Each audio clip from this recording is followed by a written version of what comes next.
Illumination. That's the power of education.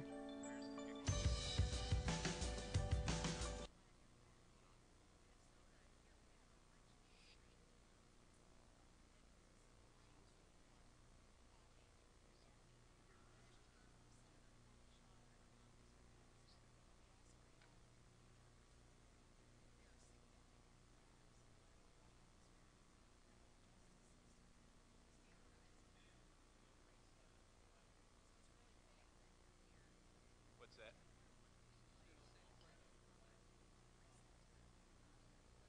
I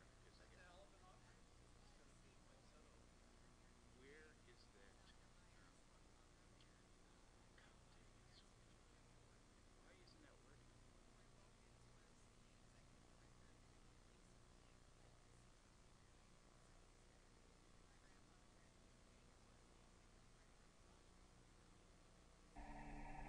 Illumination. Where are the pictures? That's the power of education. That is strange.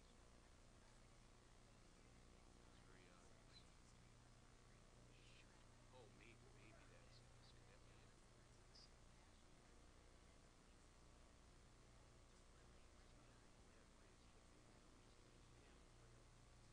it? Maybe I'm just being damn weird. That was the same thing on but the sound is good. Let's see. No, you're not doing anything here where you're. Illumination. Yeah. That's the power of education. All right. Let's figure this out. I wanted him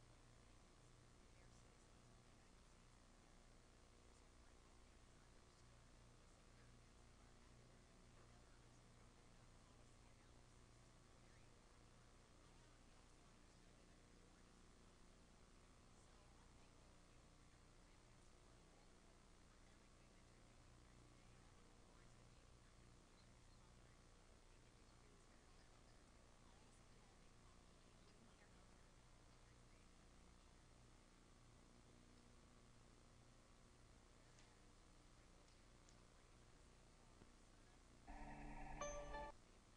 like, but I don't see any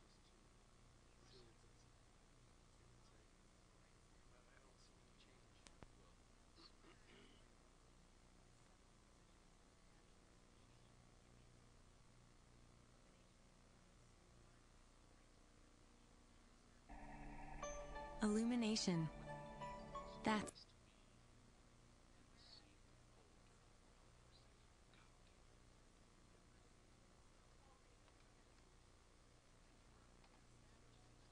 Where's that? God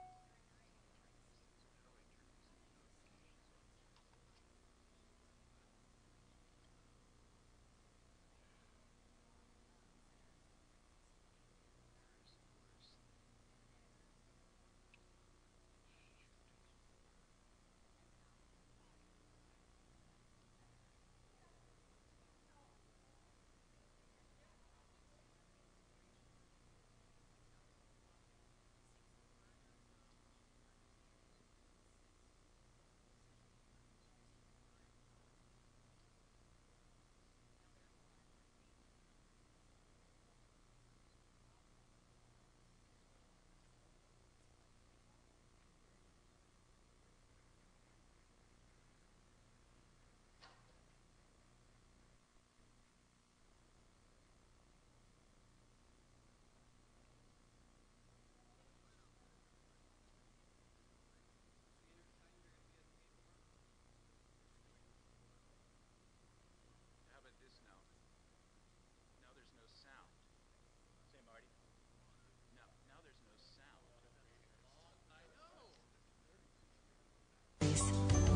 Illumination.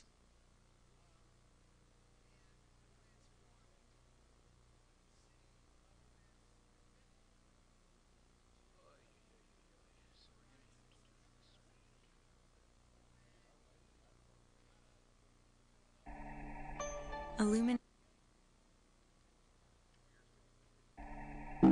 Illumination.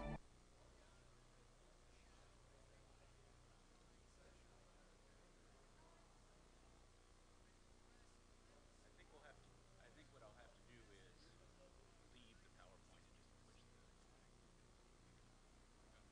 push so I can have them. Clearly I can have them both up at the same time. Let's see. Good morning. So let me just see here. I can have. So this is in the president's report. Yeah.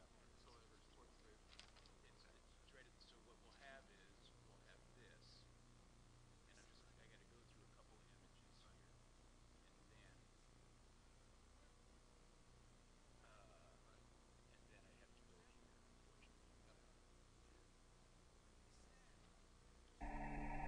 Illumination. All right, we're good. It'll take a second. I'll try to be nimble.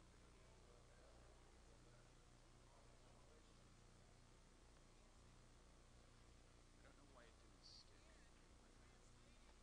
Oh, it gets embedded. Why you can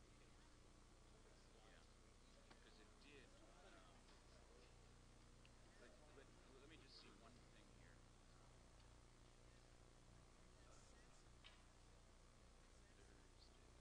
Thursday.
The Board of Regents meeting for October 12th, 2012 is called to order. And the first item on our agenda is the approval of the minutes. Do I have a motion? So moved. Thank you. A second? Second. It's been moved and seconded to approve the minutes. Is there any discussion? If not, all those in favor, please say aye. Aye. Any opposed? The motion carries. All right, the next item is President Kaler's report, and I'm sure, I know you have hit the ground running in the first month of the new academic year. So please share your report with us, President Kaler. Thank you, Madam Chair, and indeed I have been running, driving, flying, and walking on behalf of our university since we last met. And mostly I've been detailing and promoting our legislative request and the new approach that this board heard about last month.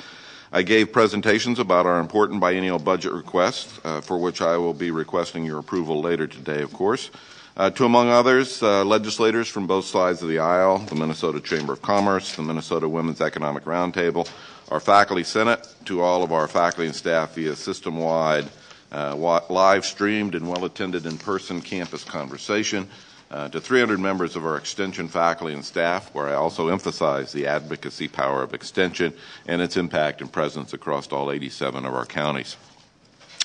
And I'm pleased to report that from legislators to business leaders and faculty and staff, I've been receiving nearly universally enthusiastic and positive responses. Also, as we tell our story to the public, we've been getting extremely good media coverage and editorial support. But that's only part of what I've been up to. Since our last board meeting, among the groups I spoke to and met with discussing a wide range of topics and promoting the value of this university were the American Association of University Women, an exciting new revived organization on campus of African American faculty and staff, with leaders of Toyota and Sumitomo corporations and a panel on sustainable energy at a U.S.-Japan business conference. I had the pleasure, along with Regent Frobenius, of awarding an honorary degree to the Minister of Health of the People's Republic of China. And I broke ground with Regents Devine and Allen at our Itasca Biological Station, which is going through a spectacular renovation thanks to you and to the legislature. I met with parents and members of our Pride in Minnesota, the great marching band, and I visited with alumni and generous friends in Oregon and Washington State. I spoke to hundreds of other higher education leaders in Washington, D.C., where our Office for Technology Transfer was recognized by the U.S. Department of Commerce and the White House for its innovation. And I met with our Minnesota Students Association for the undergraduates and our Graduate and Professional Students Association. And to top it off, Karen and I will be riding in tonight's homecoming parade, after having had the pleasure last weekend of meeting the King and Queen of Sweden. So, all in all, from spreading the word about our budget request to meeting with the Interim Secretary of Commerce, Rebecca Blank, in Washington, D.C., who, by the way, is a summa cum laude graduate of the Department of Economics at the University of Minnesota, I would say month one of academic year 2 has been pretty exciting and productive. On other fronts, we have another outstanding cohort of about 500 new honor students on our Twin City campus this fall, a testament to the value and strength of our undergraduate education. Their numbers are pretty impressive. Their average ACT, 32. Average high school rank, 97th percentile. Percentage students of color, 19. And percentage from Minnesota, 59%. I'm also happy to announce a program we're calling the President's Emerging Scholars Program. It will begin in the fall and grow into the fall of 2014. And this program is designed for incoming students who have faced challenges that may have affected their high school ranks and test scores, but whose personal experience and high school records indicate strong potential for success at the university. The President's Emerging Scholars Program offers a number of services that address the needs of students with diverse backgrounds and characteristics, including urban students, first-generation college students, rural students, students who are parents, students with disability, students of color, older students, and non-native speakers of English. Vice Provost Bob McMaster will detail the Emerging Scholars Program more fully for you in December, but I'm excited about its implementation and its commitment to keeping this university accessible to students from all economic and demographic backgrounds. On another matter, we began tackling how we are going to move forward with our Office of System Academic Administration. You know that our Senior Vice President, Robert Jones, will be leaving us to be President of the State University of New York at Albany. So we have to examine how to reorganize the functions of his office, which Robert has so ably led. Vice President Jones brought unique assets to his job, and he had a unique portfolio. He had an important system-wide approach, was a leader in our community outreach efforts, and expanded the university's important global footprint. I've appointed a task force chaired by my Chief of Staff, Amy Phoenix, to review the office's portfolio and make a recommendation to me regarding organizations of its functions, including reporting lines and assessing the responsibilities of the Senior Vice President. I've asked UMD Chancellor Black, Chief Financial Officer Fitzenreuter, and Vice President for Research Mulcahy to be on the task force with support from the Office of Human Resources, and I expect their report by October 22nd. This is not a base closing commission, but it is an alignment process.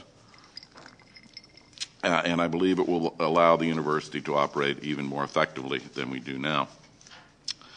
Some decisions, however, have to be made even in advance of that timeline. And as you know, we are in the final stages of a search for Vice President for our Office of Equity and Diversity. To keep that search on track and attract the best candidates, I've decided that this position will report directly to me. And I'm confident that we will have finalists for the Office of Equity and Diversity Vice President position on campus yet this fall. This week, earlier, we had finalists on campus for our Vice President for Research job. They were Mark Banaszak Hall, Professor of Chemistry from the University of Michigan, Brian Herman, Special Assistant to the President, University of Texas Health Science Center, and Meredith Hay, Professor of Physiology, College of Medicine, University of Arizona. These are excellent candidates. I hope you had a chance to look at their backgrounds on the web, and I'm very pleased to be able to attract a pool of such depth to the university. Speaking of the best and brightest, it is with great pride that we celebrate the announcement Wednesday that the 1977 University of Minnesota Duluth grad Brian Kobilka was named the co-winner of the Nobel Prize in Chemistry. We are very excited for him and our Duluth campus, and I will be making a small button for the Chancellor to wear which says, "Ask me about the Nobel Prize," because he's quite eager to talk about that, and if you haven't heard from him yet, you will. Yes. I think that's all we'll need. In closing, Madam Chair and Regents, next month and the months to come, my team and I will work diligently and tirelessly to communicate my priorities and our priorities, that we're dedicated to our students and their families, that we're dedicated to increasing financial aid while holding down tuition, we're in the business of solving the state's and nation's most pressing problems, and that our teaching, research, and public engagement is designed to enhance the cultural and economic prosperity of this state. With that in mind, we have a new set of Driven to Discover TV spots and other advertising platforms to promote these priorities, our brand, and our value. They were launched late last month, and I want to share some of them with you today, and you'll see additional ones in the Foundation reports.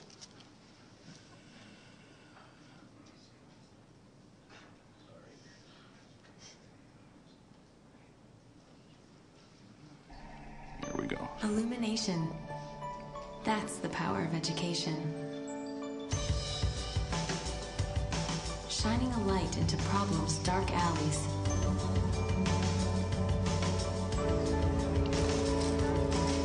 Revealing the better we always knew existed.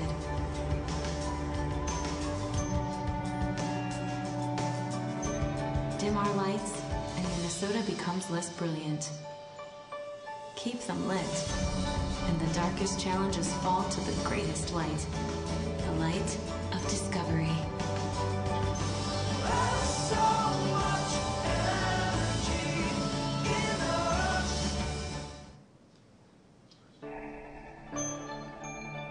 Keeping our lights on illuminates new hope for longer lives. Creates bright new stars.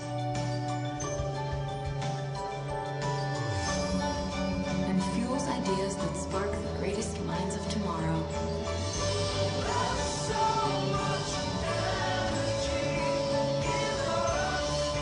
See more highlights at umn.edu. Thank you. So, Madam Chair, with that, I will turn the microphone to you for your illuminating report. Thank you. Thank you, President Kaler, and clearly it was an understatement when I said you hit the ground running. Now, I want to start off by announcing that the board office is now fully staffed with the addition of our new Deputy Director, Sarah Dirksen. I think Sarah might be in the audience. Welcome, Sarah. Sarah's experience working with the governing board and her strategic, forward-thinking approach make her an excellent addition, and I speak for the entire board when I say we are looking forward to getting to know you and working with you. As we go into the fall season, the university campus is bustling with activity, and the Regents have participated in a number of notable events. On October 4th, Regent Hung gave opening remarks at the 2012 Awards Incentive and Recognition event sponsored by the Office for Business and Community Economic Development. Regent Beeson conducted the conferral of university awards at the October 4th Carlson School Honors Dinner. October 4th was a busy day. Regent Frobenius participated, as President Kaler mentioned, in the honorary doctorate conferral ceremony for Minister Chan Su on October 8th. And just last night, I presented Alumni Service Awards at the annual Alumni Association Awards celebration in conjunction with homecoming events this week. At that dinner, I sat next to the president of the University of Minnesota Alumni Association, whose son, in his first year at the university, is a fifth-generation Gopher. Speaking of tradition and homecoming, I can't resist mentioning that years ago the homecoming queen was a student and the homecoming king was an alumnus. And 50 years ago this October, my dad was the homecoming king. So that's pretty much fun. We have 2 campus site visits coming up in the next few weeks. Regent Broad, Devine, and Hung will travel to the Duluth campus October 19th and 20th to engage in meetings and activities on campus and in the community. They will also have the pleasure of cheering for the UMD Bulldogs football team at their homecoming game on October 20th. Regents Beeson, Frobenius, and McMillan will travel to the Morris campus November 1st and 2nd. They will have the opportunity to meet with administrative and student leadership, go on a tour of facilities, and participate in a meeting with the community. These visits are important to the board as they keep our ties with campuses across the system strong.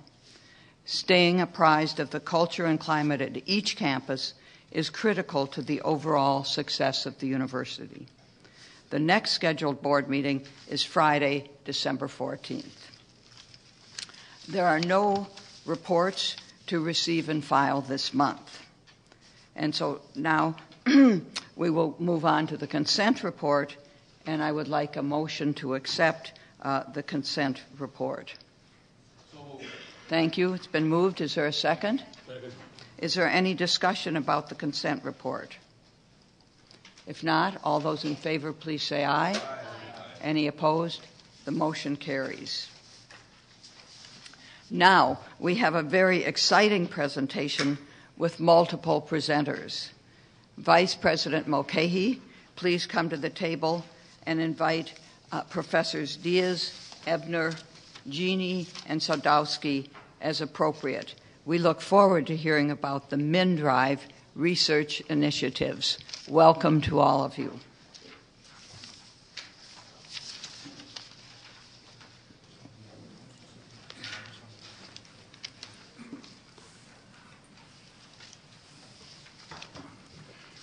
Chair Cohen, members of the board, President Kaler, it's indeed my pleasure to introduce 4 of the university's great scholars. These scholars and their colleagues actually provide the spark that ignites the illumination you saw referenced in that campaign. We're very excited to be here today to give you a little bit of detail on the science, the exciting research, and the impact that the research that's included in our MnDRIVE initiative in the state budget proposal. And so I'm going to just stop with that, but let me first provide an introduction.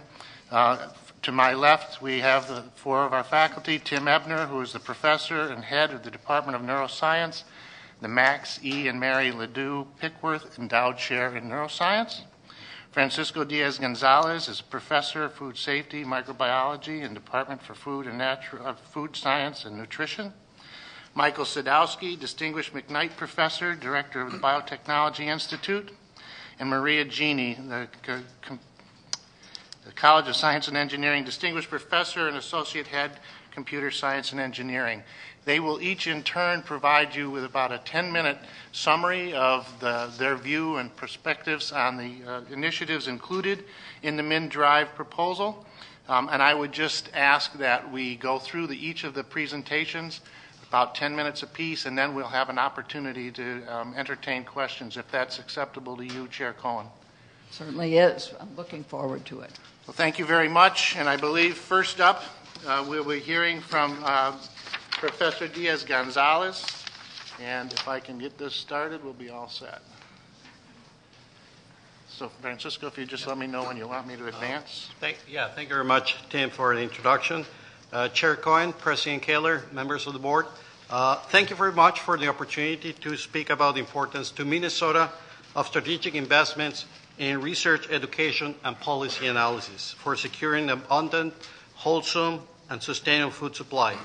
I want to answer 4 questions for you in the next 10 minutes. Why food? Why now? Why us? And what difference can we make? Can we switch? Oh, I can see there. Yeah, sorry. Good. Question number 1, why food? Food production is one of the strongest economic engines in Minnesota. Agriculture and marketing was worth $15 billion in 2010, including $5 billion in exports. Our state is number 6 in the nation for total agricultural products, and we're ranked in the top 5 states for corn, soybean, sugar beets, hogs, and turkeys. Minnesota is a proud home of over 2,300 food companies with combined revenue of more than $100 billion. The University of Minnesota clearly plays a major role in fueling this economic engine. Next slide. Good. Question number 2, why now? This is an exceptional opportunity to strengthen the university's leadership position for addressing one of humanity's most pressing issues: how to provide access to safe, affordable, and nutritious food for a hungry planet. Our global population is expected to expand more than 25% to reach 9 billion over the next 40 years. That will require a 70% increase in available food. The challenges faced by the global food system present multiple opportunities to Minnesota and the EU. These prospects relate to globalization of food trade, anticipating and responding to new and emerging pathogens, accelerating progress in food production and processing, addressing trends in consumer preference, as well as reducing the potential for intentional adulteration driven by economic motivation or even terrorism. Our major challenges are the increased demand for sustainable food systems and the impact in climate change. The Food Safety Modernization Act, one of the few laws passed recently with strong bipartisan support, has created tremendous opportunities. As a result of this act, food producers have to implement food safety management programs and food product traceability systems. At the same time, this is one of the first laws that require farmers to implement food safety practices. These demands create urgent needs for trained professionals and educational support systems. Next slide. Question number 3, why us? Our university is uniquely positioned to respond to these challenges and emerging issues.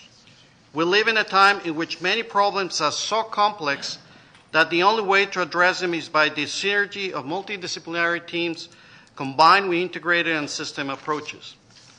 We have superb resources, a culture of collaboration, and we've got magnificent public, private, and academic alliances.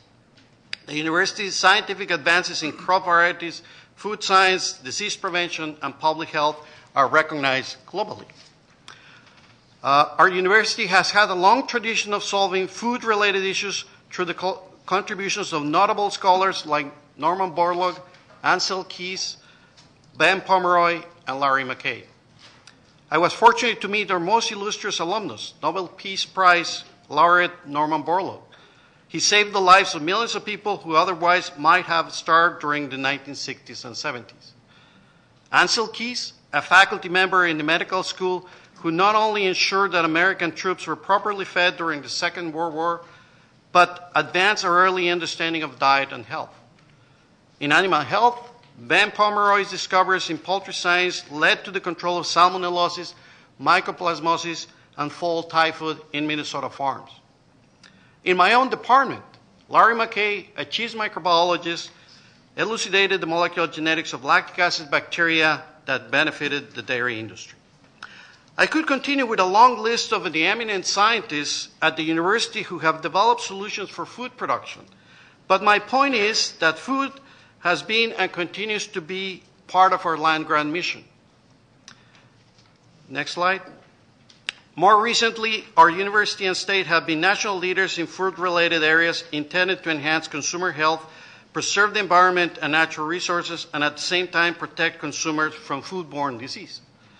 I am very proud of that. We have alignment among key academic units that make food production more nutritious, sustainable, and safer. The School of Public Health, the College of Veterinary Medicine, and my own College of Food, Agriculture, and Natural Resource Sciences are the main drivers with strong support of at least 5 other units, including the Medical School, Biological Sciences, Nursing, Science and Engineering, and the Humphrey School of Public Affairs. We have a strong culture of interdisciplinary collaboration and sector-spanning international partnerships committed to mutual benefit and global public health. We have over 50 food programs, centers, and initiatives here, including the National Center for Food Protection and Defense, the Healthy Foods Healthy Lives Institute, the Center for Animal Health and Food Safety, the Center for Infectious Disease Research and Policy, the Food Industry Center, the Biotechnology Institute, the Food Policy Research Center, the Obesity Centers, and the Institute on the Environment. Next slide.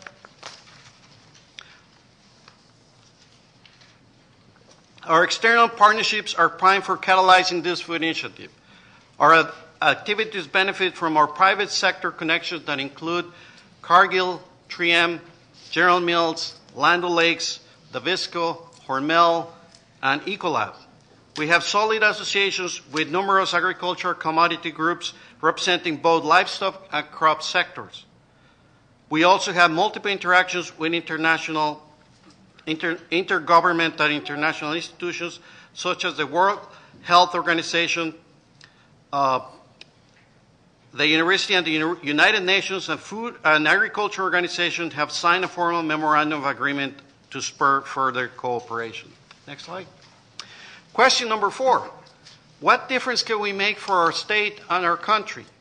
We can leverage Minnesota's unique strengths to lead in the generation of innovative food-related science and policy. Our exceptional combination of basic, applied, translational, and social sciences will catalyze new ideas, advance Minnesota's economy, empower the future workforce, improve Minnesotans' health and quality of life, and position Minnesota as a global leader in securing the global food supply. We envision that this initiative will support supply chain enhancements that increase the state's food industry competitiveness and protects public health based on sustainability, safety, and resiliency. Research intended to develop modern detection and surveillance technologies for early identification and response to human, plant, and animal pathogens, using our state-of-the-art resources in genomics, spectroscopy, and molecular biology.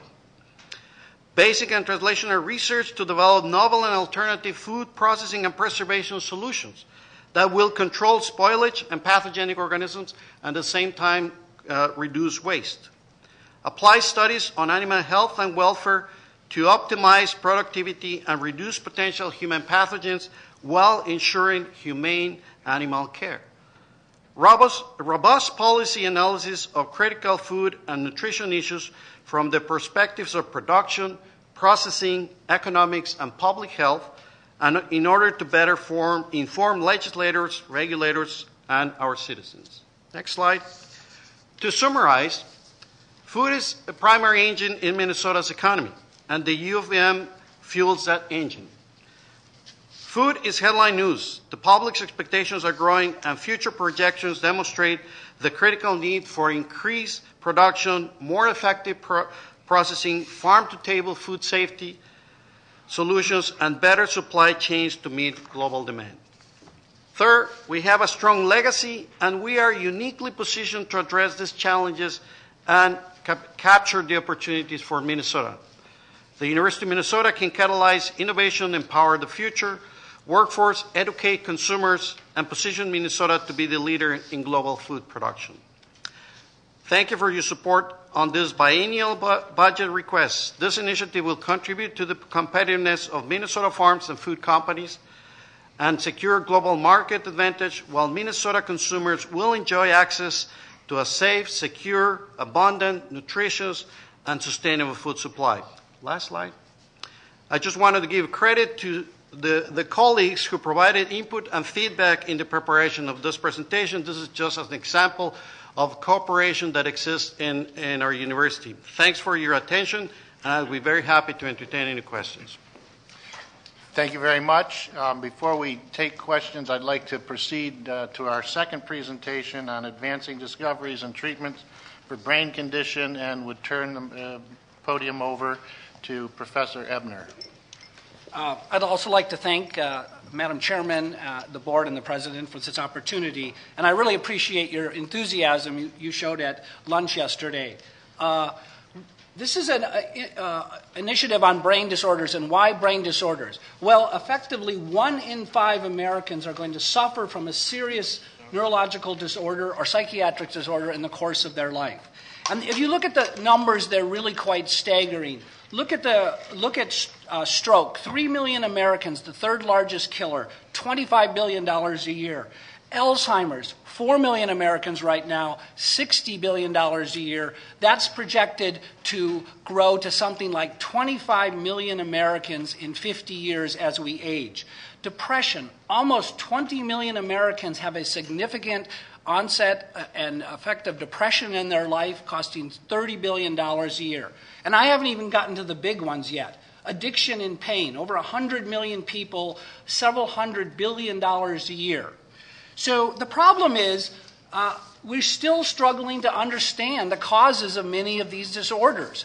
But that can't prevent us from going and trying to find interventions way to improve the quality of their lives and to reduce suffering.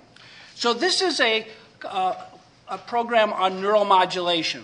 And that's basically where we go in and manipulate brain circuits, brain cells, to decrease symptoms and restore normal functions. This is generally done right now using electrical stimulation. This is an example of an individual who has deep brain stimulation leads placed in the basal ganglia. This is a patient with Parkinson's disease.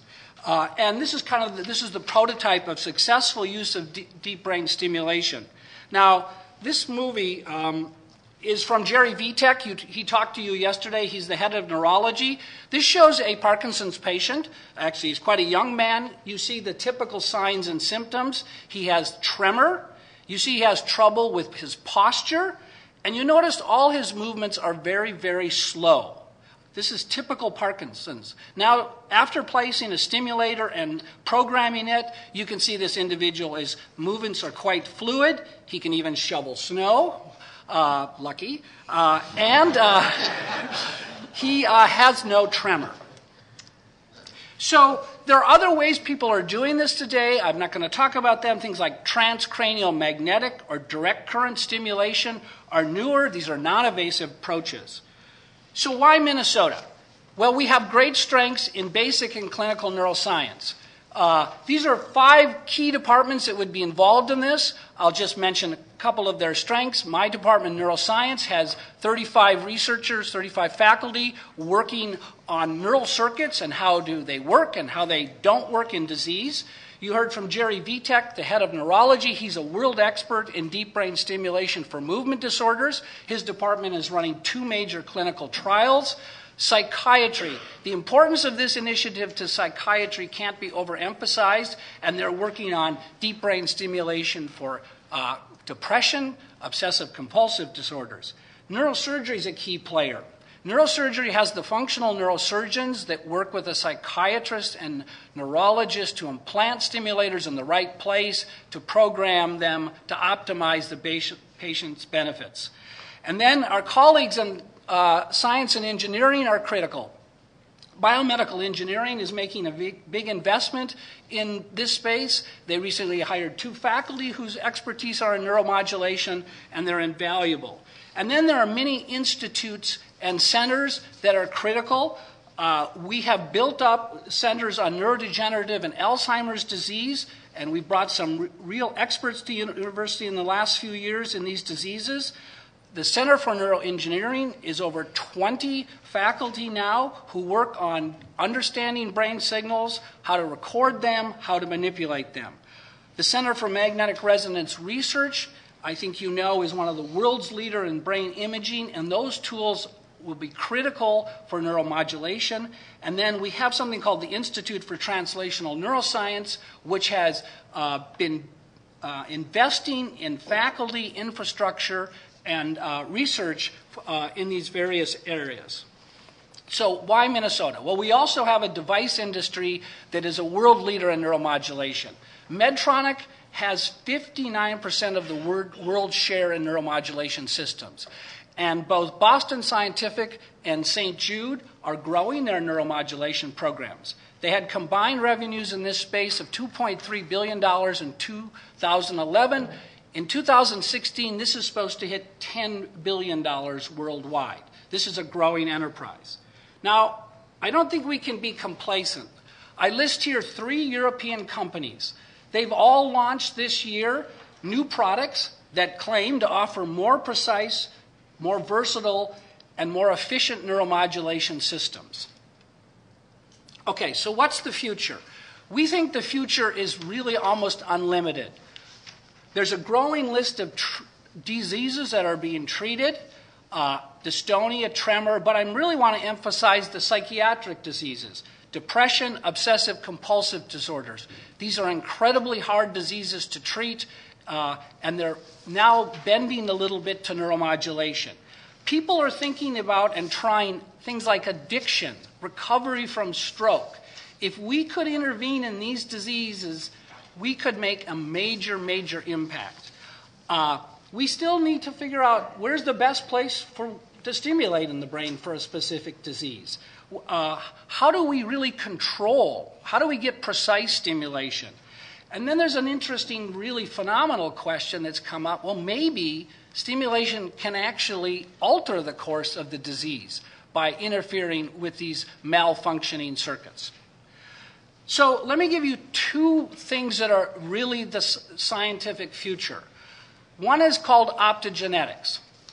This is a technique where you use the power of genetics to introduce engineered proteins specifically into any cells or circuits you like. And you can target these to very, very specific cells or circuit. And then actually what you do is use light to turn these proteins on or off. And what this shows you, you can either make neurons fire, increase their activity, decrease their activity. We can't do this with electrical stimulation. We don't know how to do this electrically. With this, we get precise temporal spatial control of neurons and circuits. And this is a phenomenal tool that can really make a big difference in neuromodulation. Now, this is another thing that's already happened that is called closed loop control. If you see here, what we need to do is actually tailor the stimulation to the patient's symptoms. So we have to record signals in the brain, we have to process those signals, and then we have to use that to control the stimulator. That's called closed loop control. Now I want to make a pitch here for our robotics friends, because if we can do this, we can take those signals and use them to drive robotic devices that can also help these patients. So there's a tremendous synergy here. So what are we supposed to do? Well, we're going to pioneer new technologies and applications for deep brain stimulation. We're going to develop optogenetics. We're going to work on this tough problem of closed-loop control. And I do want to emphasize that what we're doing has immediate clinical applications. Neurology, psychiatry, and neurosurgery will work together to have an integrated approach to treating these patients for what we're already doing right now. And we're going to be immediately adding additional disorders, testing whether they can benefit from neuromodulation. So what is the impact? Well, Minnesota, the world leader in neuromodulation, I don't think this is fiction. I think this really could happen. We could simply be the best on the planet. And again, we're going to improve the health and reduce suffering of Minnesotans. I think we're going to have a major strengthening influence on our already incredibly strong medical device industry. We're going to increase federal funding for research. And when you build things like this, we'll attract the very best students to the campus and the very best faculty. So thank you. Thank you very much, Professor Ebner. And then next we will turn to Professor Genie, who will talk about supporting robotics, sensors, and advanced manufacturing. Maria? Okay. Members of the board, thanks for the opportunity we have to talk about what we're really passionate about. It's always fun to talk about our research. So I'll talk about supporting robotics, sensors, and advanced manufacturing. The question is always, why do we want to do it? And there are some real unique opportunities that are just coming up now that will allow Minnesota to become a key player in this industry, which is growing very rapidly, and will provide high-quality jobs. And I'll get into a little more details later. The other real important opportunities, we are academia, we are here to educate students, and there is a tremendous opportunity to educate and excite the students to become scientists and engineers. And that's what the society needs, and so this will be a valuable tool. Why Minnesota? Well, there are a lot of strengths in the local industry and in academia, and there are unique opportunities, unique niches where we are already the number one in the world. There is a very broad base in STEM disciplines. Robotics is really interdisciplinary. You cannot do robotics if you just focus on one discipline. I'm a computer scientist. I have no clue how to build robots. I can program them. I can control them. I have no idea how to connect wires. And so we really need people from all different disciplines. And that's where the strength of the college really comes to support. Not only the few people who do, they say, I'm a roboticist, will help. Again, everybody's going to help. And on the education side, there's very strong K-12 and college-level educational activities. So I'm going to try to cover, again, both the research side and how this is going to impact educational opportunities. So let's look at history. After all, history always tells us a lot of things. So if you look at Minnesota has a very long history of excellence in robotics. This we're talking about World War II, Manhattan Project, the first master slave manipulators that were designed and used to manipulate nuclear material were built by a very small company called Central Research Lab in Red Wing, Minnesota. And what you see here on the left side, you see a manipulator. This again is a situation in which you have a manipulator that a person controls and controls a slave manipulator inside a closed chamber moving this material. And if you look on the right side, there's a kind of a small red tag on the arm. And I think if you click one more time, and it's a little bit hard to see, but it says Central Labs, Red Wing, Minnesota, 1949. This is the first of this kind of robots. And this tells how Minnesota is really this ability to take leadership in very innovative areas. Now let's look at today, because you say, okay, this is war, past. Let's look today. This is another example. Recon Robotics is a world leader in miniature robots for reconnaissance and surveillance. The technology they're using has been developed at the U in the Center for Distributed Robotics. They have a long, long history of successes. I just want to bring up one. Often, robots are used in war operations, but they're also used for civilian rescue. And the picture I show on the right, an example is a few months ago in March in Toulouse, in France, there was a terrorist who killed a number of people and then was in the building, and they were trying to figure out what to do. Are there other people in the building? What is he going to do? And they used 2 scouts, which are the small robots that you see in the picture. They're very small robots that can be tossed inside the building. They are tele-operated.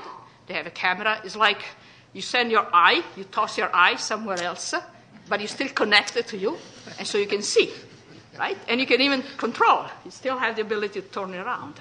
Because these robots are very small, the terrorists didn't even see them, and so they could see in the building, they could see where he was, they could see, and so this ended up, the person was killed, but ended up in a very successful situation. And this is just an example of how technology developed here. We started about 10 years ago, and now it's really gone the whole way around and really changing life for people.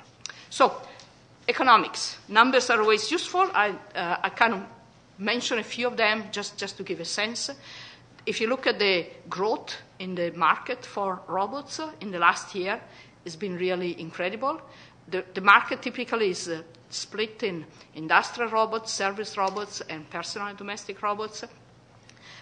On all those areas, the market has gone up a lot. You see billions of dollars. That is what the market is worth. The service robots are going to be mostly used by the military, and it's very, very strong pushes to replace a lot of the soldiers with robots, and we all know why that would be a good idea. Nobody cares if the robot blows up, but how is not the same if people get blown up. The personal and domestic robot market is kind of interesting. It's very small in terms of dollars, but there's a lot of units sold. Now, I'm sure almost everybody knows about the robotics vacuum cleaner, the Roomba, which is the robot. They sold millions of units, and it's kind of bringing, in a sense, to show to people the robots are not those big, giant monsters that come and try to kill you or do bad things to you. They're really nice, they're small, they're friendly. Often you don't see them, and they do the job for you and make your life easier. And this is a really growing market. Couple of, again, on the money front, Rethink Robotics is a company from Boston. It was just in the New York Times Science last week, raised a lot of venture capital. Kiva is a relatively younger company, bought by Amazon. They revolutionized completely the way you do warehousing. Evolution Robotics, competitor of iRobots, also doing vacuum cleaners. Now iRobots bought them, like happens always in those cases, for lots of money. So there is a lot of money on the table to be grabbed. What are the strengths that we have here? A lot of companies in the state, extremely strong on sensor and automation. I just mentioned a few names. I skip a lot of them. Honeywell, Parse Systems, MTS, ATK, and I could go on many, many more. Strong tradition in the state and in the industry of innovation in computer and software design. Now, robots are mechanical things, but without a brain, they cannot do anything. And the brain is a computer, and the computers work only if there is a program in there that tells the computer what to do. So again, the strength in the computer science and software is really essential. There is a kind of emerging community also looking at intelligent vehicles, in large parts using technology developed by the university. I've mentioned a few areas, maybe people don't think of them too much, as robotics. Agriculture, the corn growers and the Soybean Association want to work with the university and using autonomous vehicles to do crop surveillance. Reconnaissance, already talked about. Medical robotics, very, very strong, and already mentioned about the neuromodulation, but there's also medical robotics for surgery, environmental monitoring.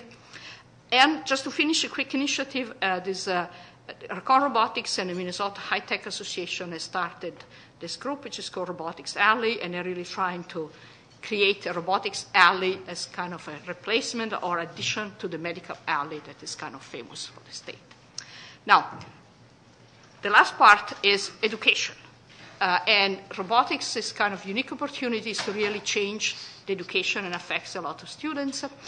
First, robotics is an international competition.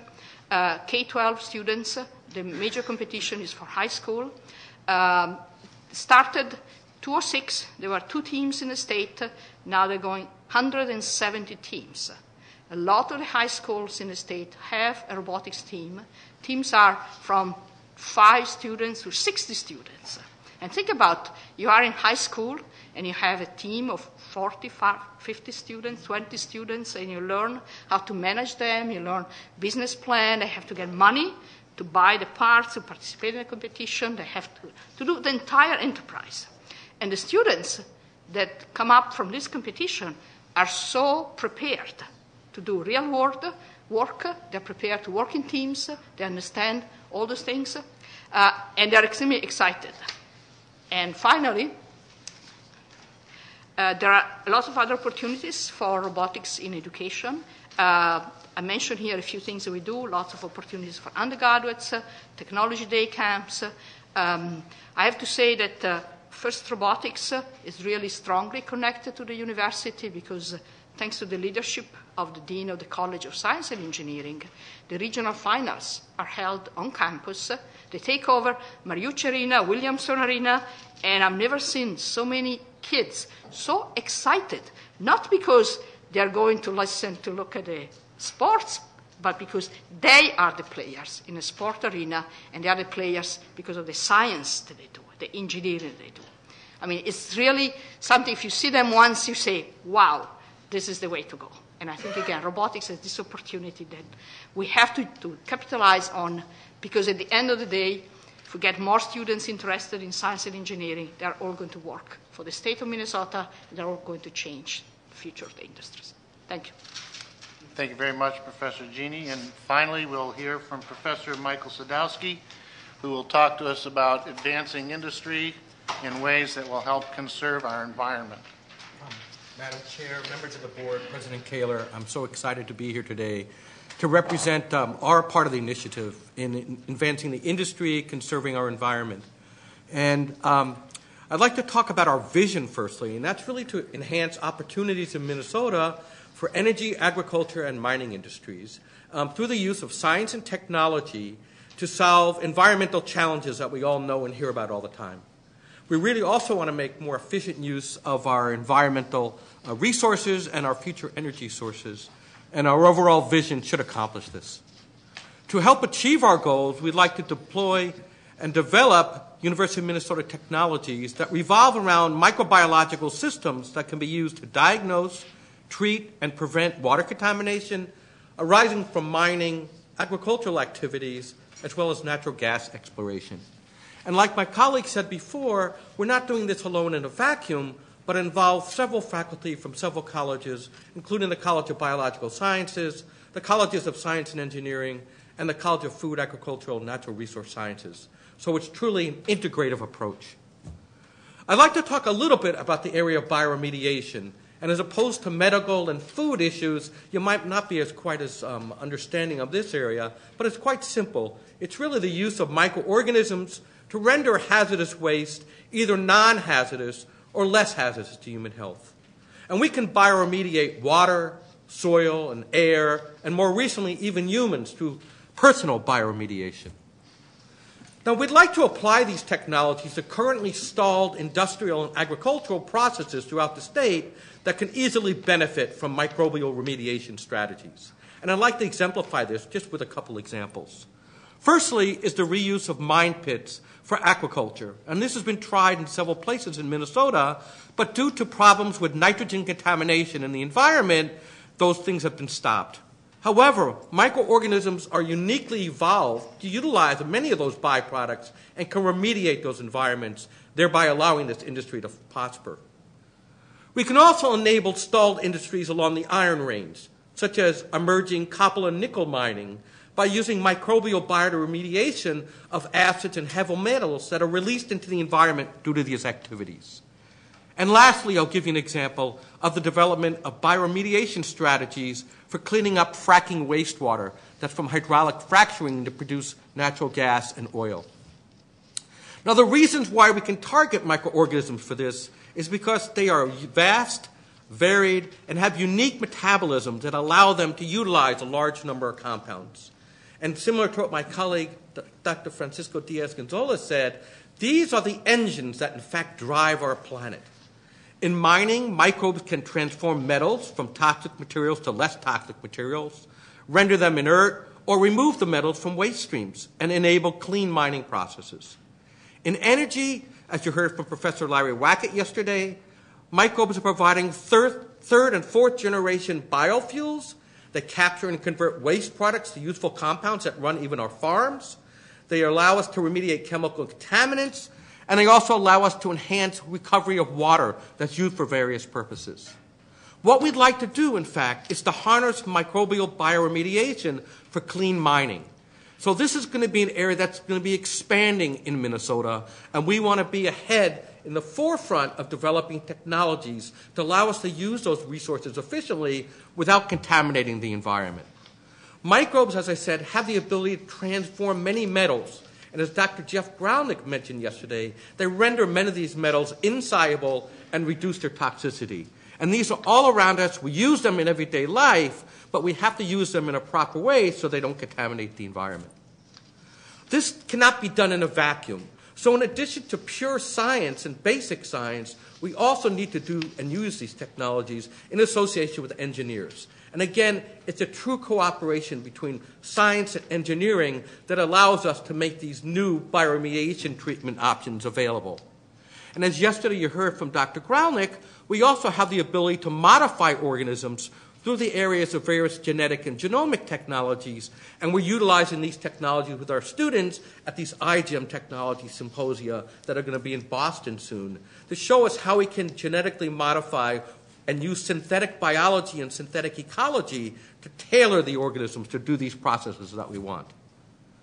We've also been recently investigating the use of these microorganisms in the fracking oil industry that is being used to produce gases as well as oil. Along with members in the mechanical engineering department, we're developing encapsulated bacteria that can be used to remediate environmental contaminated waters. We started doing this project with the use of microorganisms we discovered that could bioremediate water and soil for the degradation of atrazine in the environment, and this is now being extended to fracking and wastewater materials. The whole concept, again, is to produce clean water for Minnesota use, not only for industrial use, but also for drinking water. And we have technologies available that we can deploy that will take contaminated water, use microorganisms or the enzymes that they contain to clean up that water to produce it for use of humans. The impacts of this initiative are relatively broad. This initiative will likely lead to more permits for currently stalled mining, industrial, and agricultural processes that are going to require environmental remediation. Our overall goal is to improve water quality throughout the Iron Range and the Mississippi River watersheds, and hopefully to increase employment and commerce in these vital Minnesota industries. With that, I'd like to thank you very much for inviting me to talk with you today. Thank you very much, Professor Sadowski, Chair Cohen, members of the board. My faculty colleagues are prepared to answer your questions if you have any. Well, thank you. Thank you, Vice President Mulcahy and Professors Diaz-Gonzalez, Ebner, Genie, and Sadowski. This was really enlightening and exciting. So now I will open it up to questions and comments from board members. Regent Allen. Well, I don't know really where to start with a question, so I won't. But I do want to compliment you. I think this was a wonderful presentation. I really hung on every word, and we'll look back through the material again. But I also want to note, as you were talking with enthusiasm about this subject, I happened to glance out around the audience behind you, and I saw so many smiling faces and nodding. And I thought people were saying, yep, this is what a research university is all about. So thank you very much for the presentations. Regent Larson. Well, I just want to applaud what Regent Allen just said and to, in effect, reiterate, because whereas I do not understand all of the science, I do understand parts of it because I come out of the food industries. But your enthusiasm is absolutely incredible, and it's contagious. And I thank you for that. Yes, Regent Johnson. I echo my colleagues' sentiments, and I sit here and I think of the five of you. How did you get so smart? And we'll let that question just lag for a while. But in a larger context, a deep thanks, because you are and will make Minnesota, the U.S., and the world a better place in which to live. When I looked at the Parkinson issue, just that isolated, and I'm sure we all know someone who has Parkinson's, and the enthusiasm of students in robotics and food safety and fracking and mining, all of these things, all the challenges that we hear about, but you're not only talking about it, you're doing something about it in a positive way. And for that, we thank you for your commitment to this university and to the state of Minnesota and to humankind. Thank you. Regent Frobenius. Thank you, Madam Chair. I'm also struggling a little bit for words to communicate my thoughts on this thing, but these presentations are fantastic. The ones we heard yesterday are fantastic. And it's a very important thing for us as the lucky repository of these great resources and these great activities to communicate our story broader and broader and broader. I've been on this board for 9 years, like Clyde Allen has, and I'm probably as a tough of return on investment guy as anybody that exists. But the reality of the world that we live in today is that the private sector is not going to be capable of doing this level and depth of research at the early stages of this. Companies are outsizing more and more work to startup companies and letting investors take the financial risk, and they're not willing to take the length of time to sometimes commercialize that's involved in this process. Like it or not, research and the growth of knowledge and the development of new technology upon which future businesses and products will be developed and growth has become one of the core issues of the public sector. And you can't measure quite the return on investment. I happen to be an investor in at least Rokon Robotics, one of the companies that's involved in this, so I happen to be particularly interested in that one. And it's still a long time from actually paying out for the original investors. But but it's a neat product, and I've watched that funny little robot roll around a room, and it's intriguing. But this is a critical public function. Pull this all out of the University of Minnesota for a period of time, and ask yourself what's left and where, who fills the gap. And the answer is the gap doesn't get filled. So we have this phenomenal resource. It is absolutely critical to this country's future development and effort. If it is damaged, it takes a long time to build these relationships and these connections. If damaged, you don't recover quickly. So it's an important story.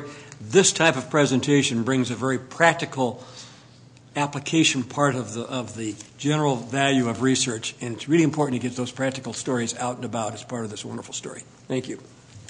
Well said, Regent Frobenius. I think we all would concur with those comments. Regent Beeson. Thank you, Madam Chair. I would concur with all the comments of all my colleagues.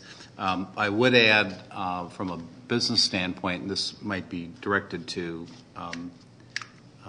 Mr. Mulcahy, and that is that there's a prospect for leverage here with this money. That is, as we increase capacity, as we increase expertise, as we increase our prospects for success, I have to think that there's a chance for getting more research dollars, both private and public, and so from just a pure economic standpoint, this could be really part of the message and outcome as we go forward. Chair Cohen, Regent Beeson, you're absolutely correct on this. In fact, the research, Regent Frobenius mentioned this, that the private sector is moving further and further away from the early stage risky discovery type of research that universities are uniquely postured to do. And what's becoming more evident is that the discoveries that we have, in order to fulfill our land grant mission, to get these out to improve the quality of life, we have to partner with companies that will take those technologies to the next stage, develop products. And as a university, I think we've embraced that mission in new and unique ways in the last several years, trying to work better with companies.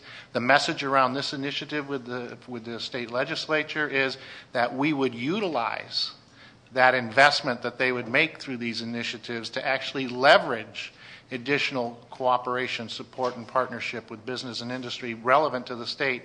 I'd also point out that these initiatives were specifically identified because they align extremely well with high potential economic development interests in the state of Minnesota.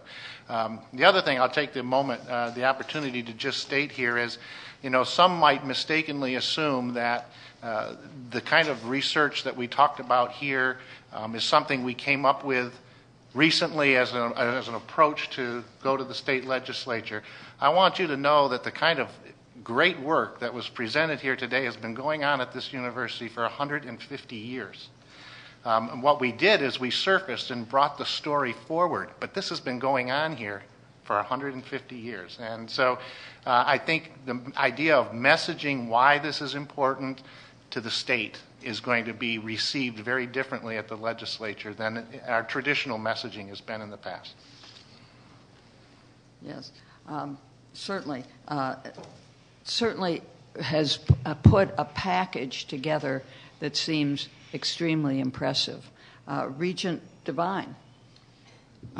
I just want to echo much of what's been said here already this morning and relative to complimenting all of you on your work. And I would like to just highlight or note, in the short time that President Kaler has been here, he's grabbed the issues that have been here in the past and then brought that to center and made it a major part of what is going forward here, I think, in talking to the people of Minnesota. Because I think there's the demonstration of the fact that we have the tools here now need to be taken out as widely and as publicly, Tim, as what you've just mentioned. And I think that story needs to be resonated in every corner of the state and every opportunity. And I know it's time-consuming for all of you with all of what you're doing, but telling the story of the need and the funding and the support that goes with it. In the recent investment of 3M Company to build a new facility here, a significant facility here in Minnesota, I think only bodes well for what we're talking about here in terms of trying to be the incubator for all sorts of initiatives in all of our schools right now, even those beyond what you're doing here.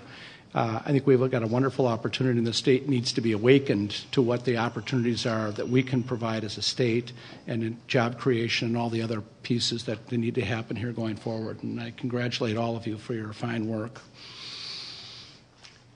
Regent McMillan. Thank you, Chair Cohen. I will try and not pile on here, although I'm inclined to want to do so because what's been said is certainly resonates with me as well. But nothing pleases me more as a stakeholder and not only a regent but a member of the state's community here, to see us align our academic strengths with the resources around which a land-grant university is built. And obviously up in my neck of the woods, that's mining resources, but agricultural, water, the healthcare capabilities we have. This aligns all of that, and not only that, but also pushing the STEM needs.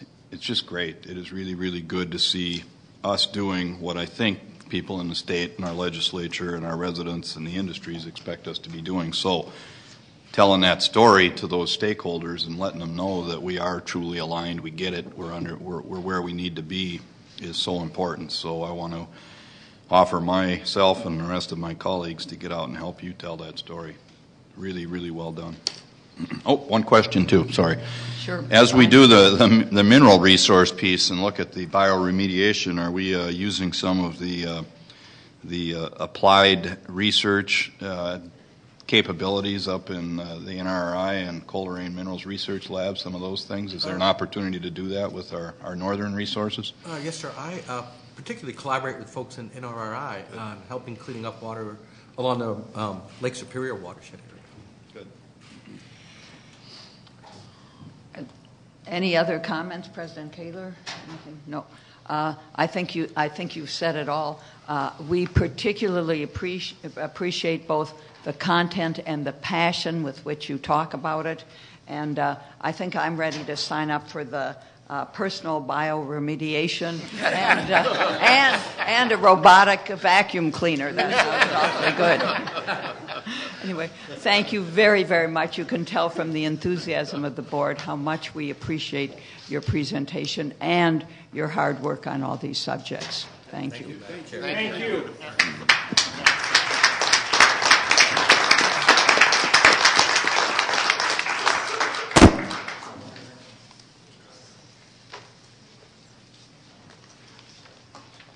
Now we are going to move on to, and I don't mean that this is in any way secondary to what we've just heard, it's very much involved in it, the state biennial budget request for fiscal year 2014 and 15. President Kaler. Madam Chair, thank you, and I will add my thanks to the faculty colleagues who you just heard. Absolutely terrific stories, and if it is ever a question of whether we're asking for charity from the state of Minnesota to support our research endeavors, I hope you'll leave this morning convinced that an investment in research at the University of Minnesota is the smartest thing the state of Minnesota can do. Today I'm going to seek your approval for our state biennial budget request for fiscal years 2014 and 2015, and I'm joined by Vice President Fitzroy at the table in case there are questions. But last month at our meeting, I described our new approach to renew and revive our historic partnership with the state, and I think that presentation was thorough. So I will simply walk through the slides and a couple of new ones, and then stand for your questions. I will note that since its presentation, in conversations with lawmakers, business, and community leaders, faculty, and staff, there's been a very good level of support for our goals of tuition relief, administrative cost reduction, voluntary performance and accountability measures, and a collection, as you have just seen, of quite powerful research initiatives to align with state industries and solve Minnesota's most pressing problems. So let me recap for you. The slides are in front of you on your screens. I'll remind you the traditional budget approach is to project our needs in the 2 years of the biennium. We sharpen our pencil and have a expectation of about a 2.9% annual increase, which is below the 2011 Consumer Price Index. Obviously, we are about ensuring an excellent academic experience that requires us to recruit and retain world-class faculty and staff. We want to grow our research enterprise, we need to pay our bills, and we need to maintain our aging infrastructure. The approach traditionally has been to make a request from the state, and then when that doesn't meet our needs, to raise tuition from families and students and to reduce our costs. The conversation this year, as you are well aware, is one around holding tuition fixed for Minnesota in-state resident students, undergraduate students, a 0% tuition increase for them. We pledged to continue to reduce our operating costs. In the Finance Committee yesterday, that group saw a presentation around our long-range planning and anticipation of cost reduction, as well as an analysis of our personnel and operating costs. We will meet performance and accountability measures, and while not part formally of the budget presentation, we will propose some tax incentives and credits. So our request is that for 2014 and 15, the state commits an incremental $14.2 million each year to enable us to hold undergraduate resident tuition to 0% increase. We propose to reallocate 5% of our state appropriation to move to higher and better use. I will note that the $14.2 million I put in context of the biennial budget of $34 billion for the state of Minnesota. I also put that in the perspective that a student using Twin Cities rates would save $2,500 over the course of her 4-year career at the university. That $2,500 would represent approximately a 10% reduction in the amount of debt that student, again, on average, might have to take on. So the performance targets are shown to you on the next slide. We do propose to meet 3 of the 5 performance targets to receive the final 1% of our allocation. They are in front of you, university-funded financial aid for low and middle-income students. That's a challenge to me to raise scholarship dollars for those students, which I think I will do. Award at least 15,000 degrees system-wide, increase our 4-year and 6-year graduation rates, maintain our 2011 NSF recorded R&D expenditures, and increase invention disclosures. While you may suspect that maintaining our research funding is actually a fairly low bar in face of the great federal uncertainties in terms of budget and research support, that is in fact a fairly rigorous bar. Our tax initiatives are laid out in front of you. A tax credit, tuition discount for undergraduate students targeted at middle-income families, tax credits to offset college loans, tax relief for students who've earned scholarships in excess of tuition and fees, and funding of a existing loan forgiveness program at $1.5 million for students who become graduates who become healthcare professionals, including veterinarians in underserved areas of Minnesota. I'll not belabor the research initiatives that you have just seen. We're requesting an $18 million investment by the state in the areas of robotics, food, water, and neuromodulation, and I believe there are compelling arguments both economically and intellectually for investment in those areas. For those of you who like to see a spreadsheet, here is one. You see the increments over prior years, tuition relief in each year of the biennium, $18 million investment over the biennium in MnDrive, the loan forgiveness program funded in 2015, and the accountability funds.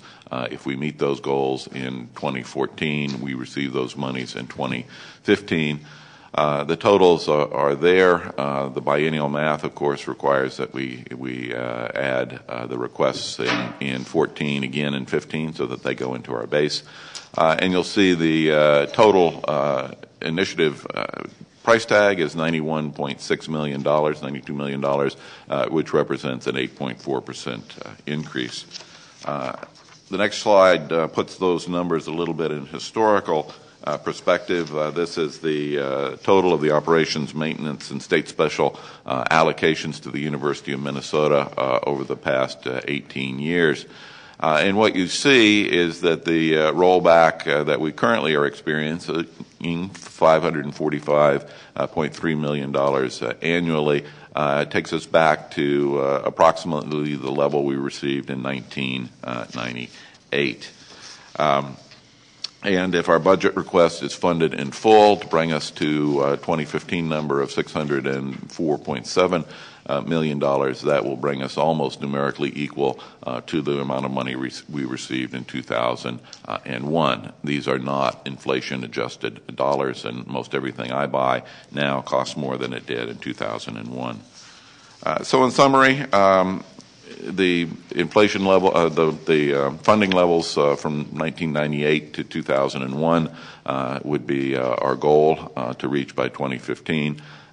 In context, of course, we have 15% more students than we had then, and as I have worked through with you before, if you combine the state appropriation dollars in the tuition we receive and do adjust that for inflation, we're graduating students 13% more efficiently now than we did then. The final point to note in conversation with thought leaders in the state, when you have the opportunities to do that, the average reduction nationally in higher education over the past decade has been 20%. That's averaged over all the states of the United States. And in Minnesota, that reduction has been 35%. That is not a trajectory, I posit, that is one that bodes well for the health of Minnesota going forward. You have in front of you the resolution related to the state biennial budget request. I will not read it to you, fortunately. It does not all fit on the slide in front of you, but the paper document has the full resolution. I respectfully seek your approval of the biennial budget request for fiscal years 2014 and 2015. Thank you. Thank you, President Kaler. Is there a motion to accept the resolution? So moved. So moved. Okay, thank you. And a second? Second. Okay, it's been moved and seconded. Is there some discussion about the budget? Regent Broad.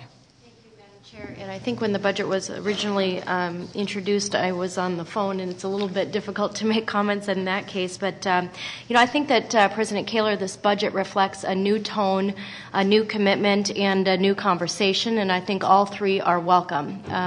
When I look at the way a budget typically is put forward, whether it's here or many places, it's often about what we want, not about what you're going to do. And I think that this budget is not just about what we want as a university, but about what we're going to do as a university and the impacts of what we're going to do. I think were made very clear just a few minutes ago in terms of what it means to not just Minnesota students and our economy, but also to Minnesota's impact on the world. So I think this is an important step in improving the relationship with the state legislature. I think it's an important step in improving the conversation with the public, and I think it's an important step in renewing our commitment to the students of this university, both present and future. I think the budget highlights some things that I just want to highlight even a little further in a clear focus on holding tuition down. We've seen tuition spiraling across this country, and the affordability question for families is becoming more and more difficult, and the hill is steeper and steeper, and I think that this budget really highlights our commitment to holding that tuition affordable. I think it focuses on transparency and openness in a way that I think is really positive. I think a public university like ours, not just should, but owes it to the state to be open and transparent about what we're going to do, how we do it, and the impacts of what we do. And I think that this budget moves us in that direction. And I also think, lastly, that this budget shows a very specific commitment to accountability. And I think that this specific commitment to accountability that we are offering up, not because it's demanded of us necessarily by any other body, but because it's appropriate for us to be accountable to the people who fund us, whether that be the people of the state of Minnesota through their tax revenue, whether that be fees, whether that be our business partners, or whether that be the students and their families who fund us through tuition and other things. So President Kaler and Madam Chair, I'm pleased to support this budget request. I'm excited about the new tone and the new commitment, and I'm very excited about the new conversation that this can drive in this state about the importance of the University of Minnesota on our economic future. Thank you for your comments, Regent Broad. Regent Larson. I concur entirely with what Regent Broad just said, and I would like to underscore a few terms. Accountability is number one. I think that the present leadership team is very accountable and deserves support from the citizens of this state and therefore their representatives in the legislature. And I hope that people are paying attention. Those of you that saw the last presentation, and I would certainly hope that maybe that will get some television coverage also, should realize that this is not a cost. This is an investment in the future, for the future of the people of this state, and most specifically, personally, for the future of your children. So let's make darn sure that we make appropriate investment in the future. Thank you. Thank you, Regent Larson. Other comments or questions? Regent Frobenius. I'm going to introduce some comments that I was going to make as part of our Finance Committee report, but I think it kind of fits better at this. I'd like to view what we're putting together here as a performance-based legislative request, which is really related to performance-based budgeting occurring within the University of Minnesota. As we've begun to work with the long-range planning model, we looked at a model a few meetings ago of a continuation of the current trends of slightly declining state support. I won't go into all the other details and assumptions that went into that model, but by the time 2018 came along in that forecast, we're sitting at about a 10% operating deficit at the University of Minnesota, which is a significant loss. And basically the only potential tool for bailing that one out was tuition increases, and which would require more than 10%. I won't go into the details of that. Would require more than that to cover that number. At our meeting this last week, we looked at a revision of the forecast reflecting this performance-based legislative request. And lo and behold, we see that what I call a strategic gap out several years ahead of time significantly reduced down to a much more manageable process and something that we can deal with and work with. It doesn't solve all problems, but it certainly allows this university to continue to fulfill its mission in this time where we're about at the cliff of where we can go on tuition levels. So I just want to indicate personal support for this activity and the importance of starting to look at these issues in light of the long-term implications as opposed to just the immediate budget process. Thank you, Regent Frobenius. Regent Allen. I just want to try to put this in simple, some numerical terms, but simple and hopefully memorable numbers that people will talk about. This is a rather extraordinary bargain, I think, that we are offering here. If you go back about 4 years, we've had nearly a quarter of our state support cut, about 23%, higher if you want to fold in inflation, if you want to fold in the increase in the number of students, but roughly a quarter, specifically about 23%. For restoring about 4% out of that 23%, we're offering to try to keep tuition flat. That is a bargain.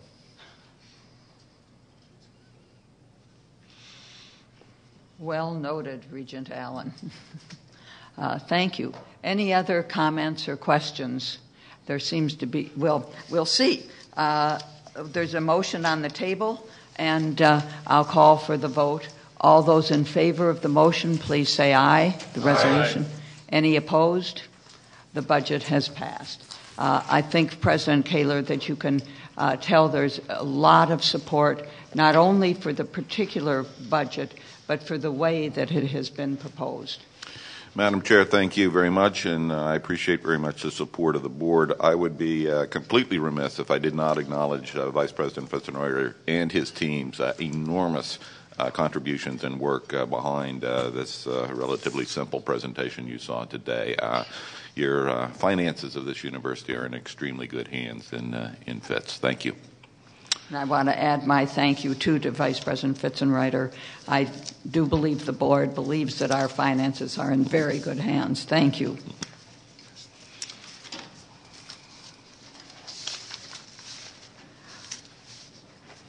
Last month, President Kaler, Senior Vice President and Provost Hanson, and Senior Vice President Jones reviewed the University Plan Performance and Accountability Report. Provost Hanson, please come to the table. Good, you're on your way. Do you have some comments, please, President Kaler, to introduce this? Thank you, Madam Chair and members of the board. We've talked a lot about accountability in conversations both today and prior, and the best tool we have to be accountable is the University Plan Performance and Accountability Report. You heard a full report last month couched in a way that I think was easier than reading from the report. It is a resource for you and all members of the University Committee to read, consult, and use, and I would strongly recommend that you do that. So with that, Provost Hanson. Thank you, Chair Cohen and President Kaler and members of the board. You have before you a resolution to accept the report. The report includes the priorities of the institution, statistical profiles, summaries of our strategies and our progress on meeting various goals. It was discussed at the last board meeting, and it was discussed in a variety of the committees by both Senior Vice President Jones and me and a variety of other people who contributed to the report. Today we come to you to ask for your acceptance of the report. Thank you. Before we have discussion, I'd like to call for a motion to accept the report. Thank you, Regent Johnson. It's been moved and seconded, Regent Hahn. And now, are there discussions, questions, comments on the accountability report? Regent Allen. I think it's an excellent report, and I hope we continue to build on it. But it is an excellent report. I know we get plaudits from around the college and university world on how well it's done. On a more closer to home note, I asked a couple of members of the media after we discussed it last meeting what they thought about it. The answer was, I keep it in my desk drawer, and when my boss asks them questions, I've got the answers there. Part of our job is to help them be well informed so they can write good articles that are in context about us, and this document is a big part of that, I think. Thank you. Anything else? All right, then I'll call for the vote. All those in favor of accepting this report, please say aye. Aye. Any opposed? The motion carries. The report is accepted. Thank you all for your very hard work on this report. I know that it is a huge team effort, and Provost Hanson, thank you for your leadership on this. Now, we're moving right along on to the Foundation's annual report on private giving. Mr. Goldstein and Ms. Malkerson, please come to the table. We look forward to hearing about both foundations' report. Thank you.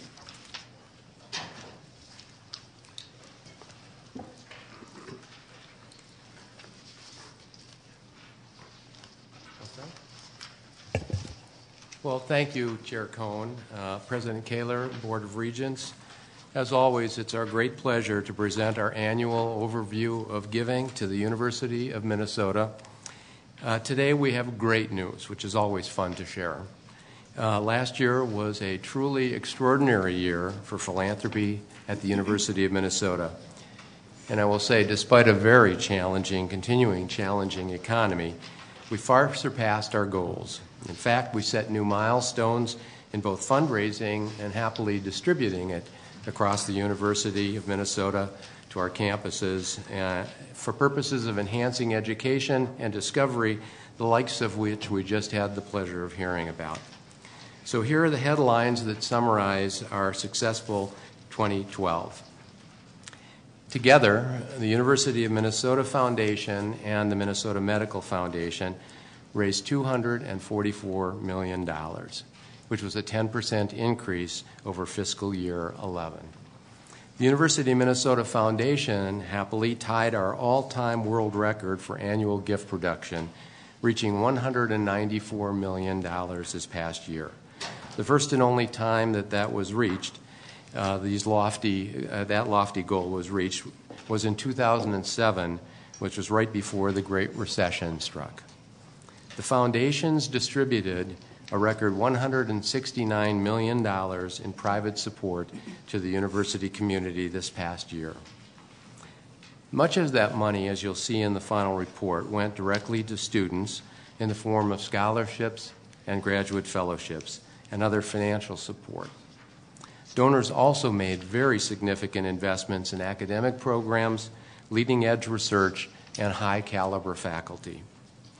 As you can imagine, we're extremely proud of these achievements, and we're deeply grateful to the thousands of donors who understand the power of philanthropy and trust our university to put it to work for the good of many.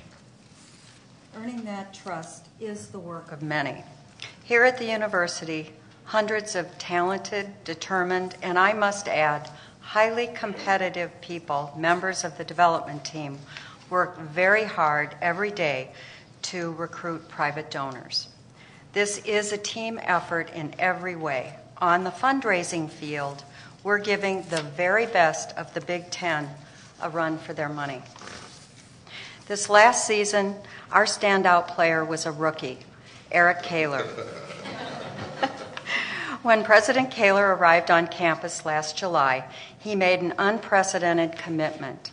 He announced he would dedicate 20% of his inaugural year to fundraising, and he's done just that, crisscrossing the state and the nation, rallying the alumni, foundations, corporate partners, and other friends of the university, convincing them to invest in our mission. His enthusiasm has been inspiring and infectious. I'll share a comment he made last month at an event for our development teams. We've met donors and prospects in fields, backyards, and barns. not to mention wineries, high-rises, and even a red Corvette. It's truly been a fun ride.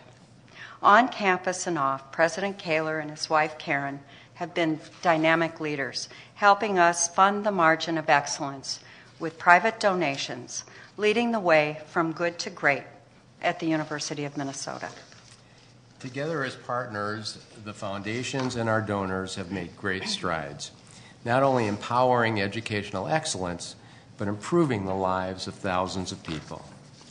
In total, 78,262 donors made a commitment to the financial health of our University of Minnesota in fiscal year 12. While unfortunately we can't highlight all of the accomplishments they've made possible through their gifts at the university, here are some of the more significant and compelling examples. First and foremost is student support. Higher education must remain an engine of opportunity in Minnesota, but we've all heard the stories and seen the statistics. Here at the University of Minnesota, many of our students will graduate with a debt load that tops $25,000. That's certainly a heavy burden for young people approaching the threshold of their careers. But here's the good news. Our donors recognize that higher education can't be a luxury. They realize excellence and opportunity must go hand in hand, and that's why last year they committed $60 million to support students, including more than $46 million for scholarships and $11 million for fellowships. We're pleased to report that two of the largest university-wide scholarship programs, the Dave Larson Scholarship and the Benson Family Scholarship, received significant additional gifts this past year. And student support remains a top priority for President Kaler.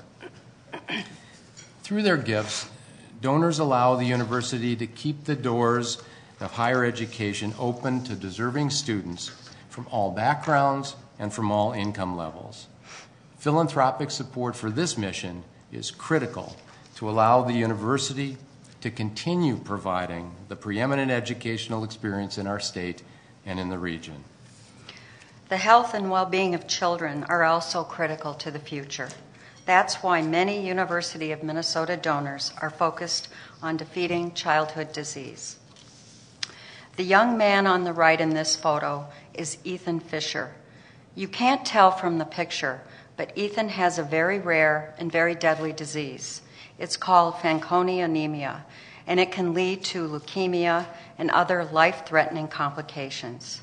This genetic disease generally strikes in childhood, and most of these patients won't live beyond the age of 30.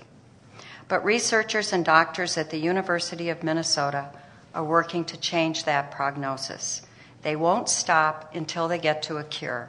In fact, our team at Amplatz Children's Hospital leads the world in treating Fanconi anemia.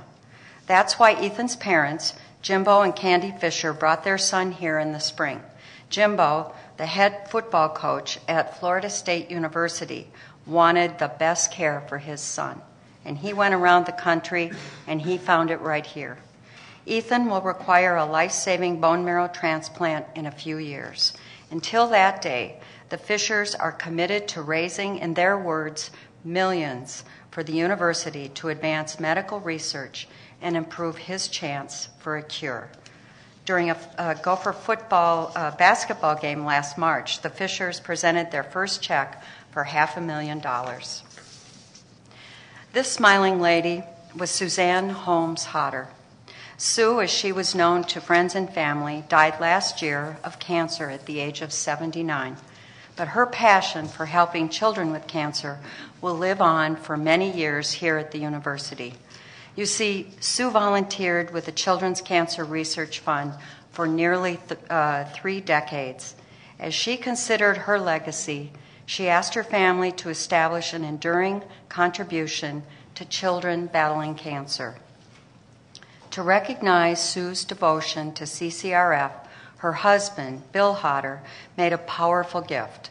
With the wholehearted support of their 5 children, he gave $4 million to create the endowed Suzanne Holmes Hodder Chair in Pediatric Cancer Research, and another $1 million to be used over the next few years.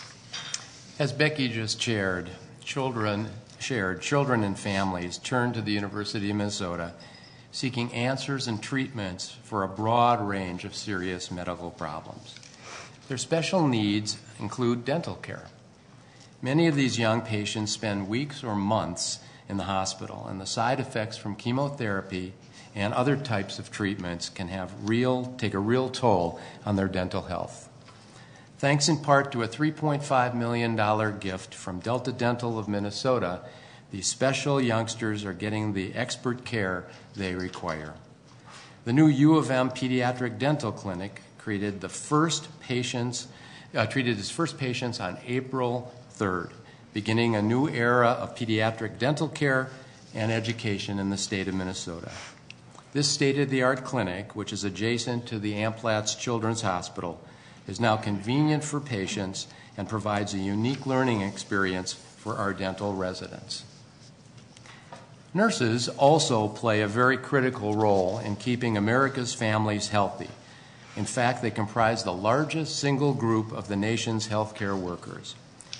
Nursing education must transform to meet the critical demands of our increasingly complex health system. Nurses must master new technologies, advanced treatments, working in a growing variety of healthcare settings. These are just a few of the dynamics that nurses are facing in our world today. To fully prepare these nurses for their evolving role in the 21st century, the School of Nursing is now building the Healthy Communities Innovation Center. Supported by a $3.65 million gift from the Benson Family Foundation, the Innovation Center will teach nurses how to use the latest technological tools and information systems, and importantly, how to collaborate and coordinate care across teams of health professionals.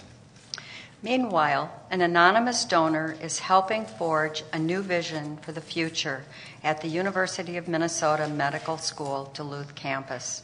I know Regent McMillan will recognize this photo as the entrance to the school. The $1.5 million gift is the largest in the school's history and comes just as the Duluth Medical School celebrates its 40th anniversary this year. Combined with donations from other benefactors, the medical school used the gift to establish the Next Generation Fund. Today and tomorrow's students will benefit from more learning opportunities, including mentoring programs and international experiences, as well as equipment advances, including a new simulation lab and other new equipment. Thanks to generous donors, discovery continues to thrive at the university. Here are a couple of examples. First, the development of new therapeutic drugs. Medicines help millions of people live longer, healthier lives every day. Still, millions more suffer from serious conditions that lack highly effective drug therapies, including many cancers, heart disease, and Alzheimer's. The University of Minnesota is poised to be a major player in developing new therapeutic drugs, and many are in the pipeline. But with so many people suffering from acute and chronic diseases, we need to find ways to get effective drugs to the market more quickly. This year, 3 alumni of the College of Pharmacy pledged to help the university ramp up that process. The first is alumnus Lyle Bigley, who committed $1 million to help open up more efficient pipelines for the development of life-saving drugs. Another $1 million gift to drug development comes from a pair of very supportive alumni. Actually, this pair have done a lot together since they were born as twins 91 years ago. Together, alumni Dwayne and Glenn Engebretson live in Arizona, and they're the proud owners of that red Corvette that President Kaler admired when he visited the brothers. Other innovative therapies also hold great promise. Imagine stimulating the brain electrically to help defeat drug or alcohol addiction, or directing stem cells to repair brain tissue damaged by stroke. These are just two promising research projects underway by you neuroscientists. Their novel work is supported by the Winston and Maxine Wallen Neuroscience Discovery Fund. University researchers have been able to leverage the $500,000 a year fund to garner a greater share of federal research dollars. The results affect our goal to shorten the cycle between discoveries in the lab and their use in actually treating patients. As I mentioned earlier, supporting students is the university's highest philanthropic priority. That's why UMF has developed an innovative new program that we've launched called Fast Start for Impact. This initiative, which will be available for a limited time, creates a very special benefit for donors making commitments to new endowed scholarships of $50,000 or greater. Fast Start is a university-wide program encouraging donors' choice of an undergraduate scholarship, a graduate fellowship, or professional school award. It will make available to donors an incentive through December 2014 or until the funds that are earmarked are fully committed. The University of Minnesota has made a $10 million commitment to this program, making the funds available for the Fast Start Impact Incentive Program. If we're successful, $10 million has the potential to generate in a relatively short period of time $50 million in new endowed support for students.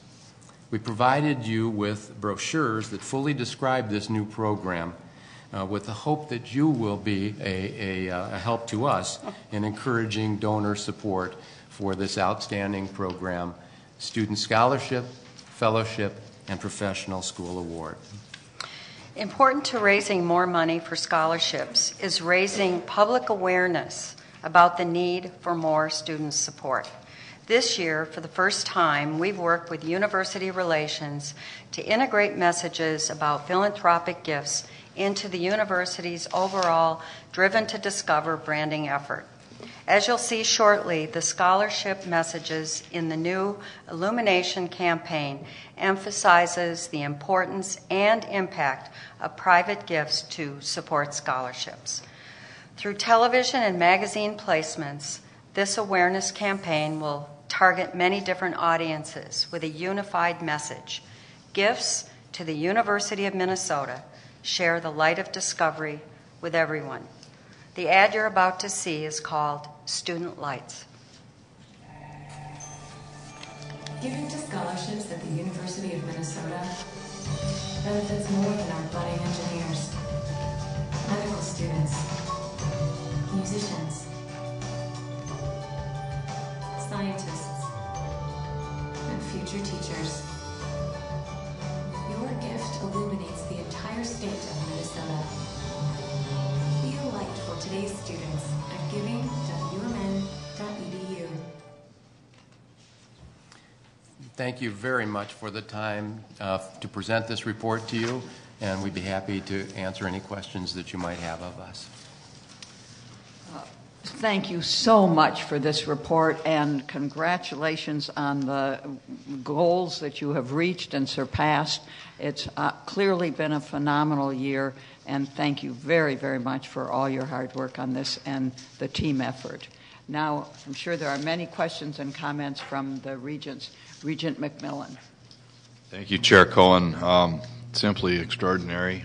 Over-the-top outcomes. You said at your outset, Steve, that you were proud of them. You should be, and we're proud of you. Thank you. Regent Johnson. Madam Chair, Mr. President, members of the board, I've sat here as a member for 6 years, and all of the discussions and presentations we've had this particular weekend or during the board time, I want to get up and sing the Minnesota Rouser. You know, it's so positive and, you know, so many things. But we want to thank Ms. Malkless and Mr. Goldstein and your entire staff and President Kaler for your efforts. As been said, there are 1,000 ways which people can distribute their resources, or maybe even more. But you have asked people and their families to make a difference here at the university, and they have done so. I think it's important, finally, Madam Chair, one of our own, Regent Larson, generous, he and his family, extremely generous to this university. And we don't often thank Regent Larson, but at least for myself, I think the rest of us thank Dave for his generosity and all the students that he has helped. And I want to do that publicly. Thanks, Dave.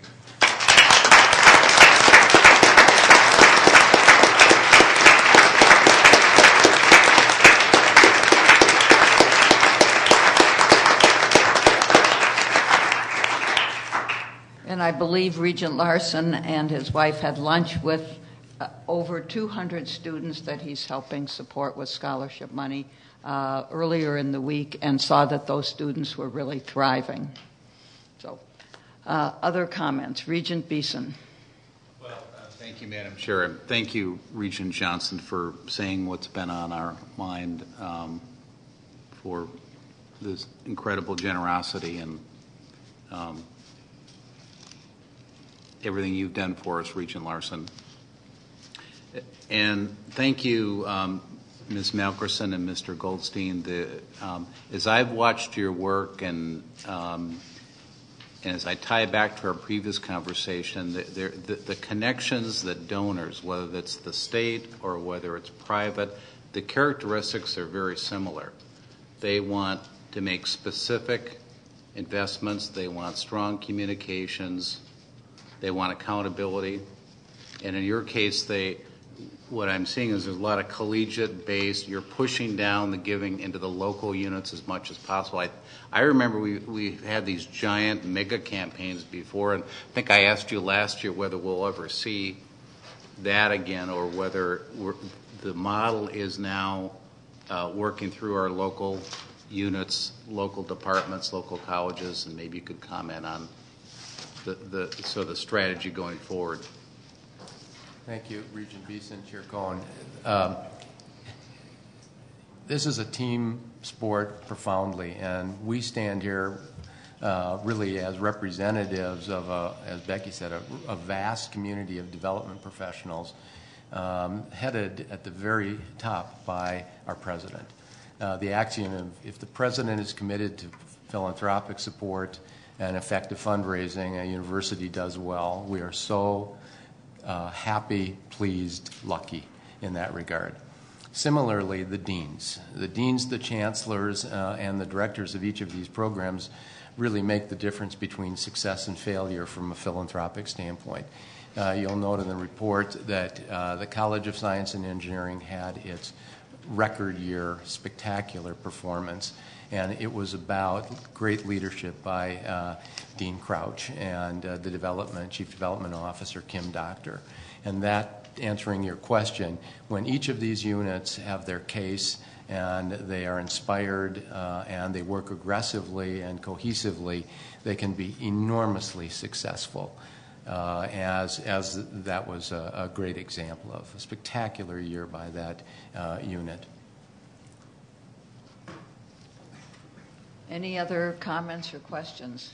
Well, I just want to reiterate again our deep thanks to both of you as we talk about finances and passing budgets, and that there is a gap between what we can raise from tuition and state appropriation. The private philanthropy becomes even more important.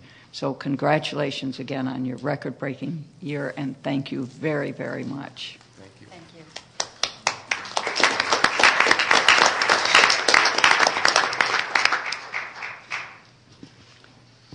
We've had a lot of fascinating topics today, and now we are going to move into board policy. Not so fast. So, In a memo that I outlined to the board on July 27, 2012, the staff has developed proposed edits to the Board of Regents policy, board operations, and agenda guidelines for review and comment. Most of these edits grew out of conversation at the board retreat in July, as well as subsequent input from board leadership, the president's office, the vice presidents who support the board's committees. And the goal of these changes is to update committee portfolios, clarify areas of governance, oversight, and clean up language to provide greater clarification. And I know that the board staff has worked very, very hard on doing this, so we have some really concrete guidance. Some of the significant changes include moving student affairs issues from faculty, staff, and student affairs to educational planning and policy, and renaming both committees. Moving operations from finance and operations to facilities and renaming both committees. This would provide greater alignment with the organizational structure of the university while also creating a home for technology issues. Through its oversight of long-range financial planning, the Finance Committee would continue to be involved in efforts to improve the efficiency of the university. The Finance Committee would also have primary oversight for the current enterprise systems upgrade project, as outlined in the authorizing resolution adopted by the board in July.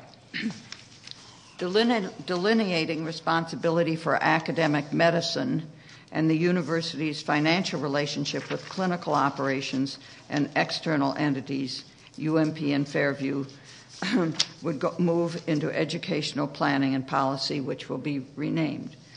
The current policy is silent on these very crucial topics. Clearly outlining areas of governance oversight for each committee is part of the revision. I believe these changes improve our policy in important ways and focus our committees on their governance and fiduciary responsibilities.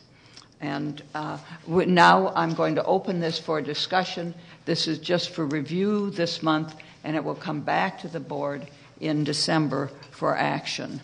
So are there any questions, comments, some discussion about the policies? Regent Frobenius. Thank you, Madam Chair. I do have some comments I'd like to share, and I'll be happy to give these to you in writing shortly after the meeting. And I think you already gave me a comment. Oh, no, I've changed them since then.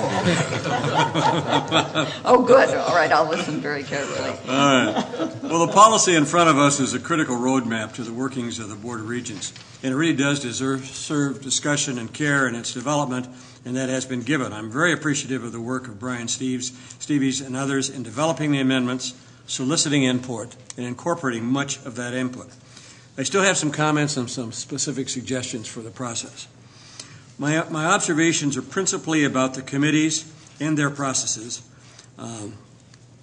In this document, we are quite specific about the duties of the committee, and we group them into sort of three interesting categories. Topics that the committee are asked to make recommendations to the Board of Regents, topics over which we are to exercise governance oversight, and reports, which we are expected to review. I'm not completely sure what the difference is between reviewing reports and governance oversight, but there apparently is some. And I think I know what governance oversight means, and I do think we have governance oversight over a broad range of topics within our committees. Historically, we have somewhat of a board-centric or a chair-centric board structure, and board committees are delegated no power other than powers to recommend to the entire board.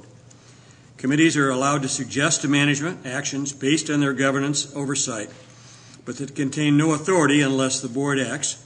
And normally management is quite responsive, and this works reasonably well. Committee chairs have limited authority, and my suggestion during this review process, this now reads that the committee chair at least has authority to finalize the committee's work plan for the coming year, but only has consultative authority in the agenda development. I do believe that the committees have authority to make recommendations for actions to the board on any topic that's under their jurisdiction, beyond those that are specifically listed as topics in which they can make recommendations. So that gives some flexibility. Assuming we continue with this detailed input, and mindful that it would take several months given our slightly reduced meeting schedule, I'd like to recommend several additions or changes to the policy. Number one, I would recommend that we clarify the committee chair's authority, and some statements to that be included in the document. I would specifically recommend another subdivision be added that includes some statement to the effect that the committee chair oversees the process of committee agenda approval in consultation with the staff and board chair as needed. Yet if there is conflict, the board chair has the authority to add or delete an item from the committee's agenda. There's an alternative place that this could be placed, and I'll include that in my comments. I would recommend that during this process of review before the board acts this, that we have each committee take some time out of its agenda at its next meeting to review the proposed list of duties and either concur or recommend modifications. There's a certain value of a collective input from discussion that is sometimes more productive than the individual review by each of us in our own homes. I think that might be a helpful step. I think this policy should contain a provision that this list of duties of the committees be reviewed annually or every 2 years by each committee with recommendations for change as may deemed appropriate. This is a fluid process, and I think it's appropriate for each committee to sort of look at its structure on a regular basis. I have a specific example of this relative to the Finance Committee list, and which I'm going to present and make as a recommendation, partially because I feel strongly that it's an item that we should consider, and secondly, I think it's an example of sort of the importance of having some time to discuss this. And it has to do, I believe, I will be recommending that the Finance Committee list should include that they give recommendation to the Board of Regents on the operating and capital budget. My rationale for that is as follows. Currently, the document as it was revised reads that the committee has authority to review the annual operation budget and capital. Should the committee make a recommendation on that to the board? I believe passionately that the board each regent is responsible to have a full understanding of the university's budget and actively participate in the budget to review and before acting on it. I do believe, though, that the quality of the committee's review would substantially improve if there was an expectation that they were to solicit or to give a recommendation of their assessment of the process, how it fits with the long-range financial plan, et cetera, in that recommendation. I don't believe that would in any way limit the board's responsibility to come to their own conclusions based upon a full presentation to the board. It would not reduce the importance of any other regent's review or analysis, but would help and support that review. I also believe it would not disenfranchise other board members, nor would it delay the decision process or require management to be submitting the budget to the board in an earlier direction. So I recognize that this process is a little cumbersome to introduce 3 or 4 suggestions, but it just seemed no other way to do this. I'll be happy, as I said, to give you a written summary of these comments, and I would ask the board to consider that because I think there's some value in discussing this very important process. This is how we work, as this document lays out, so it's worth some time. Thank you, Regent Frobenius, and I appreciate very much the scrutiny with which you've looked at these policies and have come up with some suggestions. And I will open it up for questions in just a moment and then try to channel the discussion, maybe take a point or two at a time of what you're suggesting. But Regent Johnson, do you have a comment first? I do. Thank you, Madam Chair, and thank you, Regent Frobenius, for some thoughtful insight. And I think what we're talking about here is authority and jurisdiction of committees. And let me use an illustration.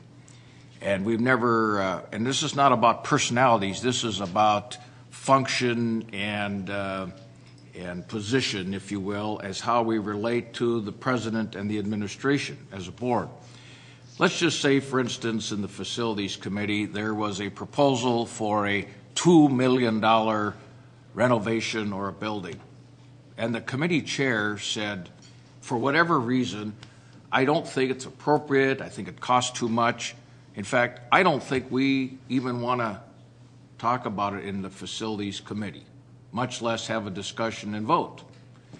So under the present system that we have, would the board chair have the authority to advance that proposal, or does it simply remain on the shelf?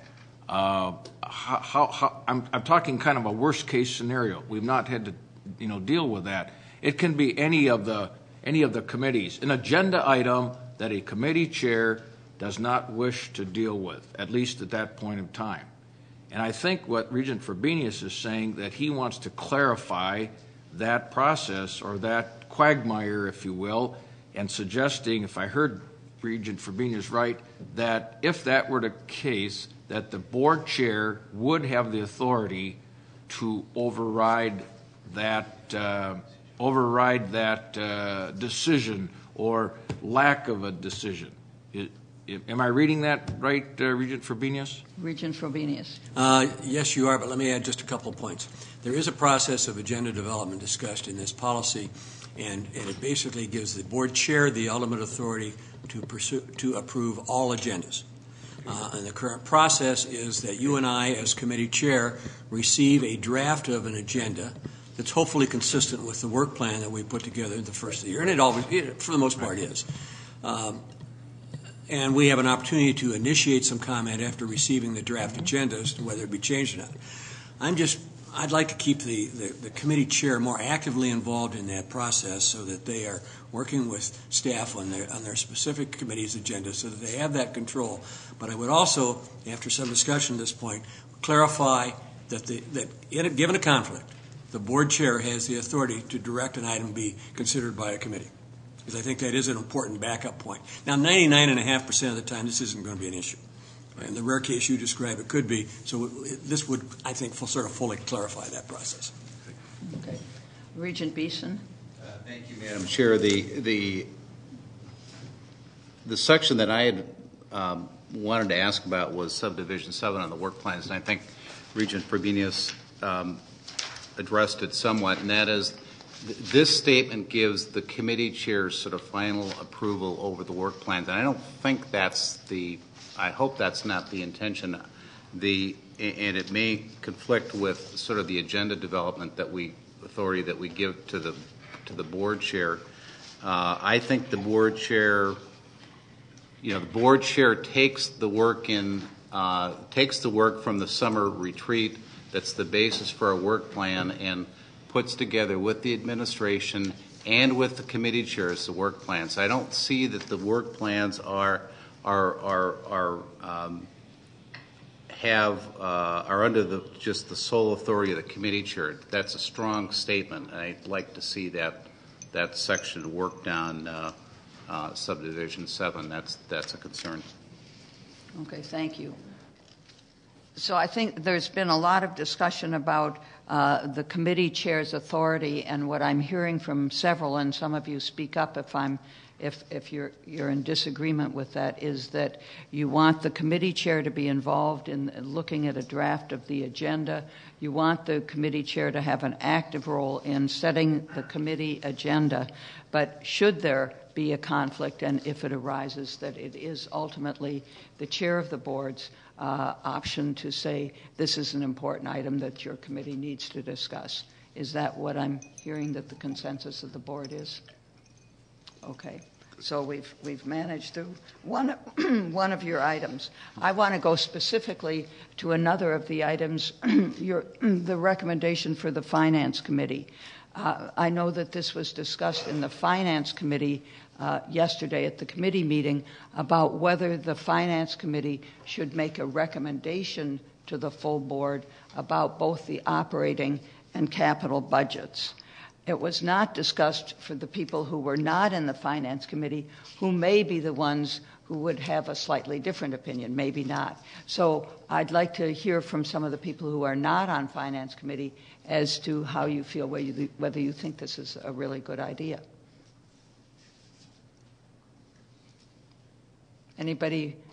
Is there anybody who would object? Oh, Regent McMillan. Chair Cohen, thank you. Obviously, the role of a committee is that we can't all be everywhere at the same time. So when I look at a committee I'm not on, like finance, I am, in a sense, delegating some of, not my responsibility as a board member, but recognizing there's 6 of you that are going to spend more time on that while I'm in student affairs and whatever. So I think I like the idea of a recommendation, but I certainly don't want to be bound by it. You know, if I get into it deeper and discover an issue that, and I guess that's what this process is for when we get in this room the following day. But I do like the idea, just like they probably look to me to say, well, you figure out student affairs stuff and give us your best thinking. That's what a committee's for. So I'm not going to ever dig into the budget at the same depth, probably, that a finance committee member will.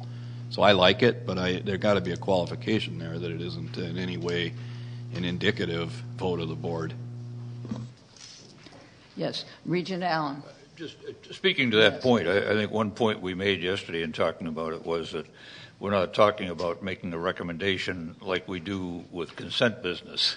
Something like the budget, capital budget, what have you, would come to the full board for full discussion for the very reasons that you mentioned. Yes, and I think this would be a recommendation that would come from the Finance Committee. Clearly, every board member on the Finance Committee or not would have the opportunity to say what they think about the budget at a full board meeting. So I'm going to gather that is agreeable to everyone, that the Finance Committee comes with with a recommendation. I just want to get back to a couple others. I would recommend that each committee chair sees that your committee at the next meeting does review the description of what that committee's duties are at your December meeting, and then if there are any changes with that, you would bring them up when we vote on this. And also, Regent Frobenius, as to your suggestion about the work plan and and looking at the policy every year, perhaps we could either put it in, or committee chairs would know that not only is a committee responsible to form a work plan for the year, but they're also responsible to look at the policy every year and see if it makes sense. Okay. Any other questions or comments about the policies? Regent Frobenius. I want to comment about Regent Beeson's observation about the work plan. I don't object to at all the point he's making. My point in sort of raising this question in this discussion that Brian and I had was that current process doesn't really define who finalizes the work plan, and it is not voted on in committee. It has usually been finalized. I think the practice is that the staff person and the committee chair work together to finalize the work plan, and that's certainly my intent. I'm not trying to become a dictator of the process. I was just trying to figure out who in the heck has the authority to resolve it, and to finalize it, because it was not clarified.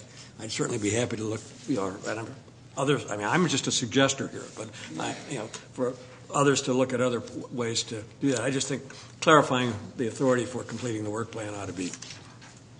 And I believe that the practice also has been that the work plan, once the committee chair and the administrative liaison have gotten together, that work plan is presented to the committee as a whole to look at, make suggestions, and so on, and then it's brought back as a final work plan. Regent Broad and then Regent Larson. Thank you, Madam Chair. I'm not even sure if this policy is specifically where I want to focus, but it might be, which is why I'm bringing it up now. I'm wondering if there is a separate policy relative to the responsibilities of the board chair, or is that part of the board operations policy? And if so, then I do want to elevate the conversation I started yesterday relative to things that are fundamental to the well-being and health of the university being assuredly brought to the attention of all of the Board of Regents versus just in the purview of the chair. And so I don't know if this is exactly the right place for that conversation. I think it's a bigger conversation than just me wanting it there, contrary to what I'd hope. But so I just want to tee up that conversation. And if it's not right for today, I just don't want it to get lost in the process since we are looking at policies now. All right, thank you, Regent Broad. We will note that and make sure that it does get looked at, and we can all take a look and see. I'm not sure what the exact policy is or whatever. Okay, Regent Johnson. Thank you, Madam Chair. I know we're dealing with board operations and agenda guidelines, and one of the things that we certainly want to do is keep the president and administration, in the discussion. So let me create this scenario. Let's say that we have not so cooperative chair, and the president makes a proposal, and as the chair, the way we're structured, so, I don't know, we're kind of busy, I'm not too interested, and so on and so forth. What function does the board have to, if you will, override or veto the board chair's inactivity? Using my illustration of a $2 million building, president has raised some money, he's got, great expectations. Board chair says, I don't think we like that. Does this board, could someone make a motion to put it on the agenda with a second? Is that appropriate? I believe that anyone on this board can make a motion, be seconded, have discussion, and if the majority of the board votes for, it gets put on an agenda. I guess my hope would be that one would realize that the board and the board chair are already in trouble if they're getting that kind of conflict. But, of course, it happens. But you all need to feel that you can bring something. It's appropriate to let the chair know so we know that it's on the agenda, but you can bring something to be recommended and then see if you get the majority of the board. And Madam Chair, to that, and I hope we haven't been there, and I hope we don't get there, but sometimes in development of policy you have to think of worst case scenarios. Yes. And again, it's not personality, it's process and policy. And just thinking along those lines. So thank you. Sure. Regent Larson. Yeah, in my opinion, Regent Johnson, the board chair's role is not to dictate, but to guide.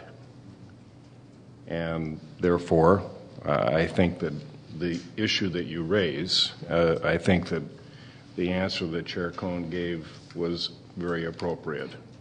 Very good. Regent Beeson. Thank you, Madam Chair.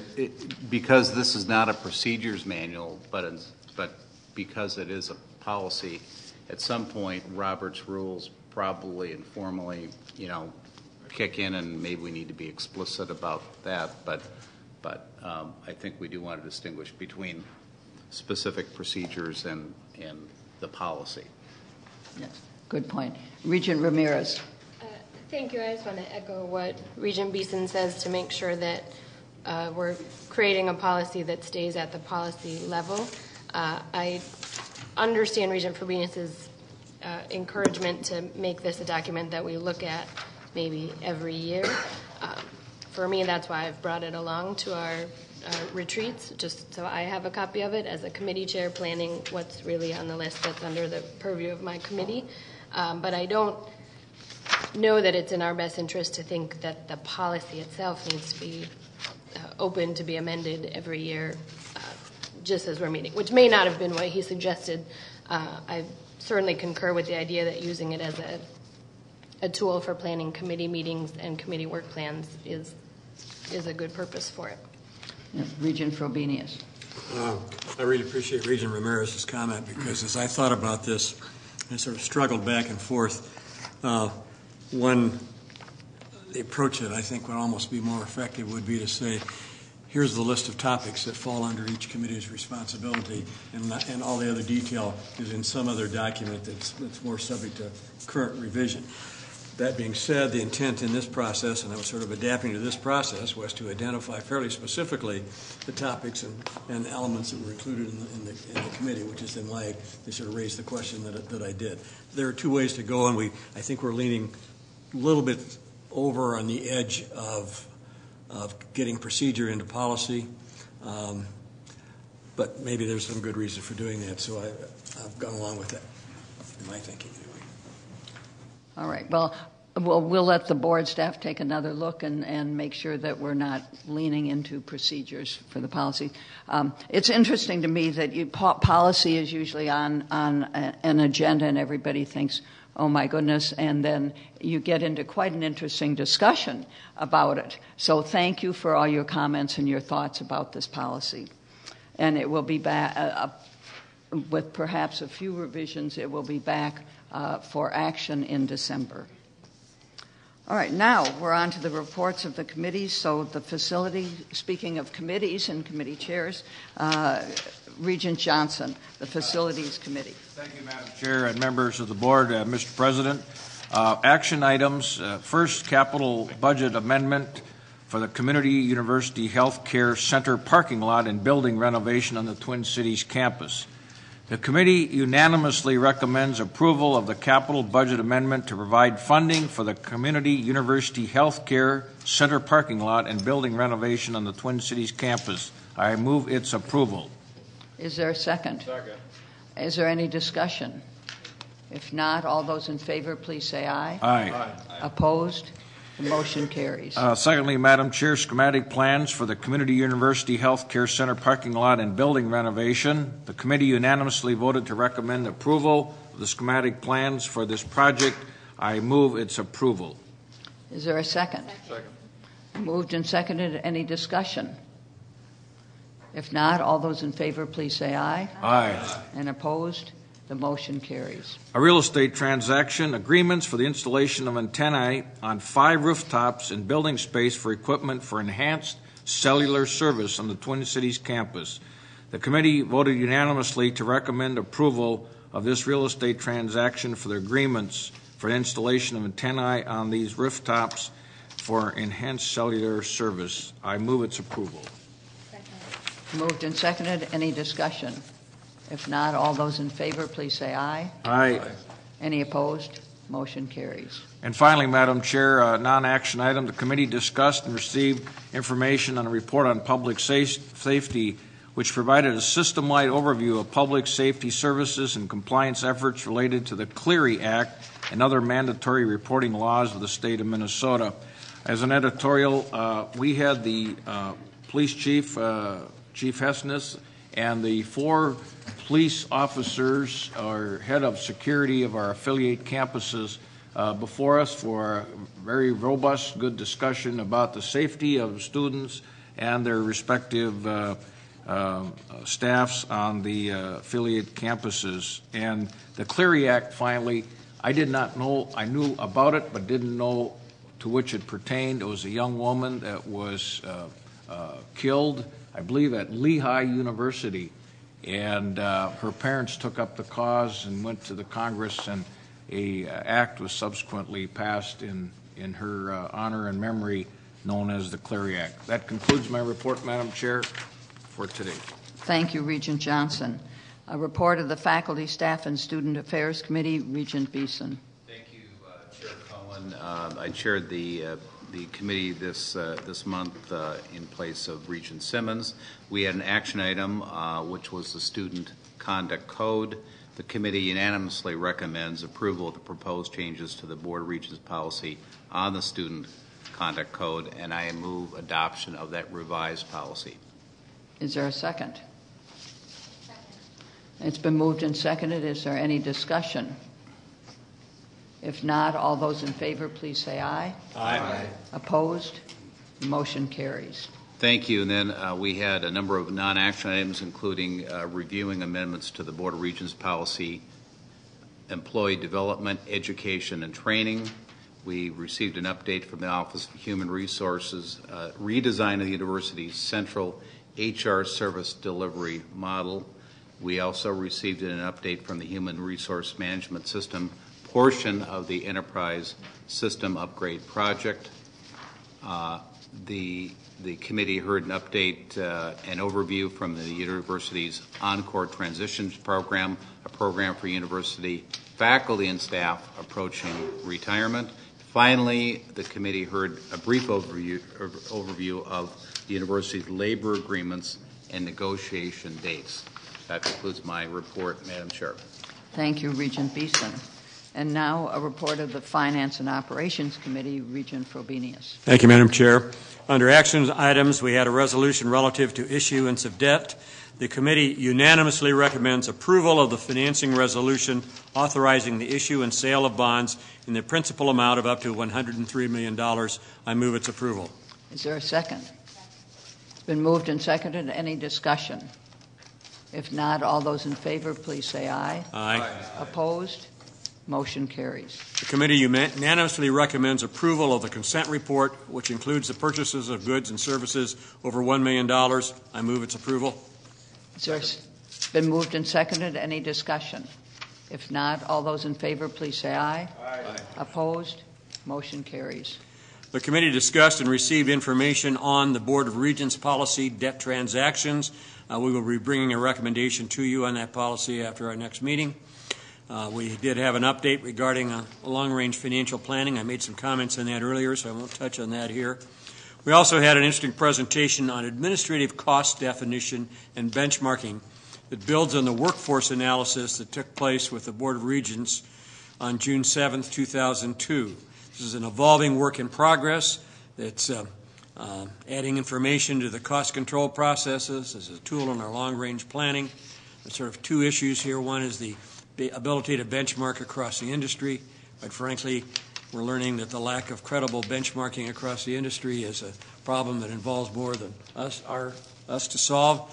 And it's important. We'll initiate some efforts in that direction, but our real issue is the management's use of this tool in ongoing budgeting and finance management and cost control, and as an input to our long-range financial planning process. And we will be receiving regular feedback on that from management in the months ahead. Lastly, we had information on the Quarterly Investment Advisory Committee update, and I believe that concludes my report. Thank you, Regent Frobenius. The Audit Committee did not meet, so I will now call on you, Regent Beeson. The Educational Planning and Policy Committee, Regent Ramirez. Thank you, Madam Chair. Under action items, the committee unanimously recommends approval of the consent report, which includes various academic program changes. I move its approval. Is there a second? Second. It's been moved and seconded. Any discussion? All those in favor, please say aye. Aye. Opposed? The motion carries. Thank you. Under non-action items, the committee learned more about university accreditation, including its purpose, trends, and recent changes. Provost Hansen and Joe Schultz presented us with a framework for understanding the role of accreditation in our own quality review and improvement process. And Dr. Friedman gave us additional information on specialized accreditations and processes in the Academic Health Center. Following that conversation, the committee received a presentation on the landscape of professional education at the U and its role in workforce development in Minnesota. Our Academic Health Center educates 70% of Minnesota's healthcare professionals. We had a dynamic conversation about that. Madam Chair, that concludes my report. Thank you, Regent Ramirez. There was no litigation review committee meeting, so I won't call on you, Regent Hung. Is there any old business? The only new business I have is that we now have the University of Minnesota Foundation brochures that were mentioned, and they are being passed out right now. Is there any other new business? If not, I'll entertain a motion to adjourn. Second? Is there any discussion? Not all those in favor, please say aye. Aye. Opposed? No. The meeting is adjourned. 10 to 1. 10 to 1, yeah.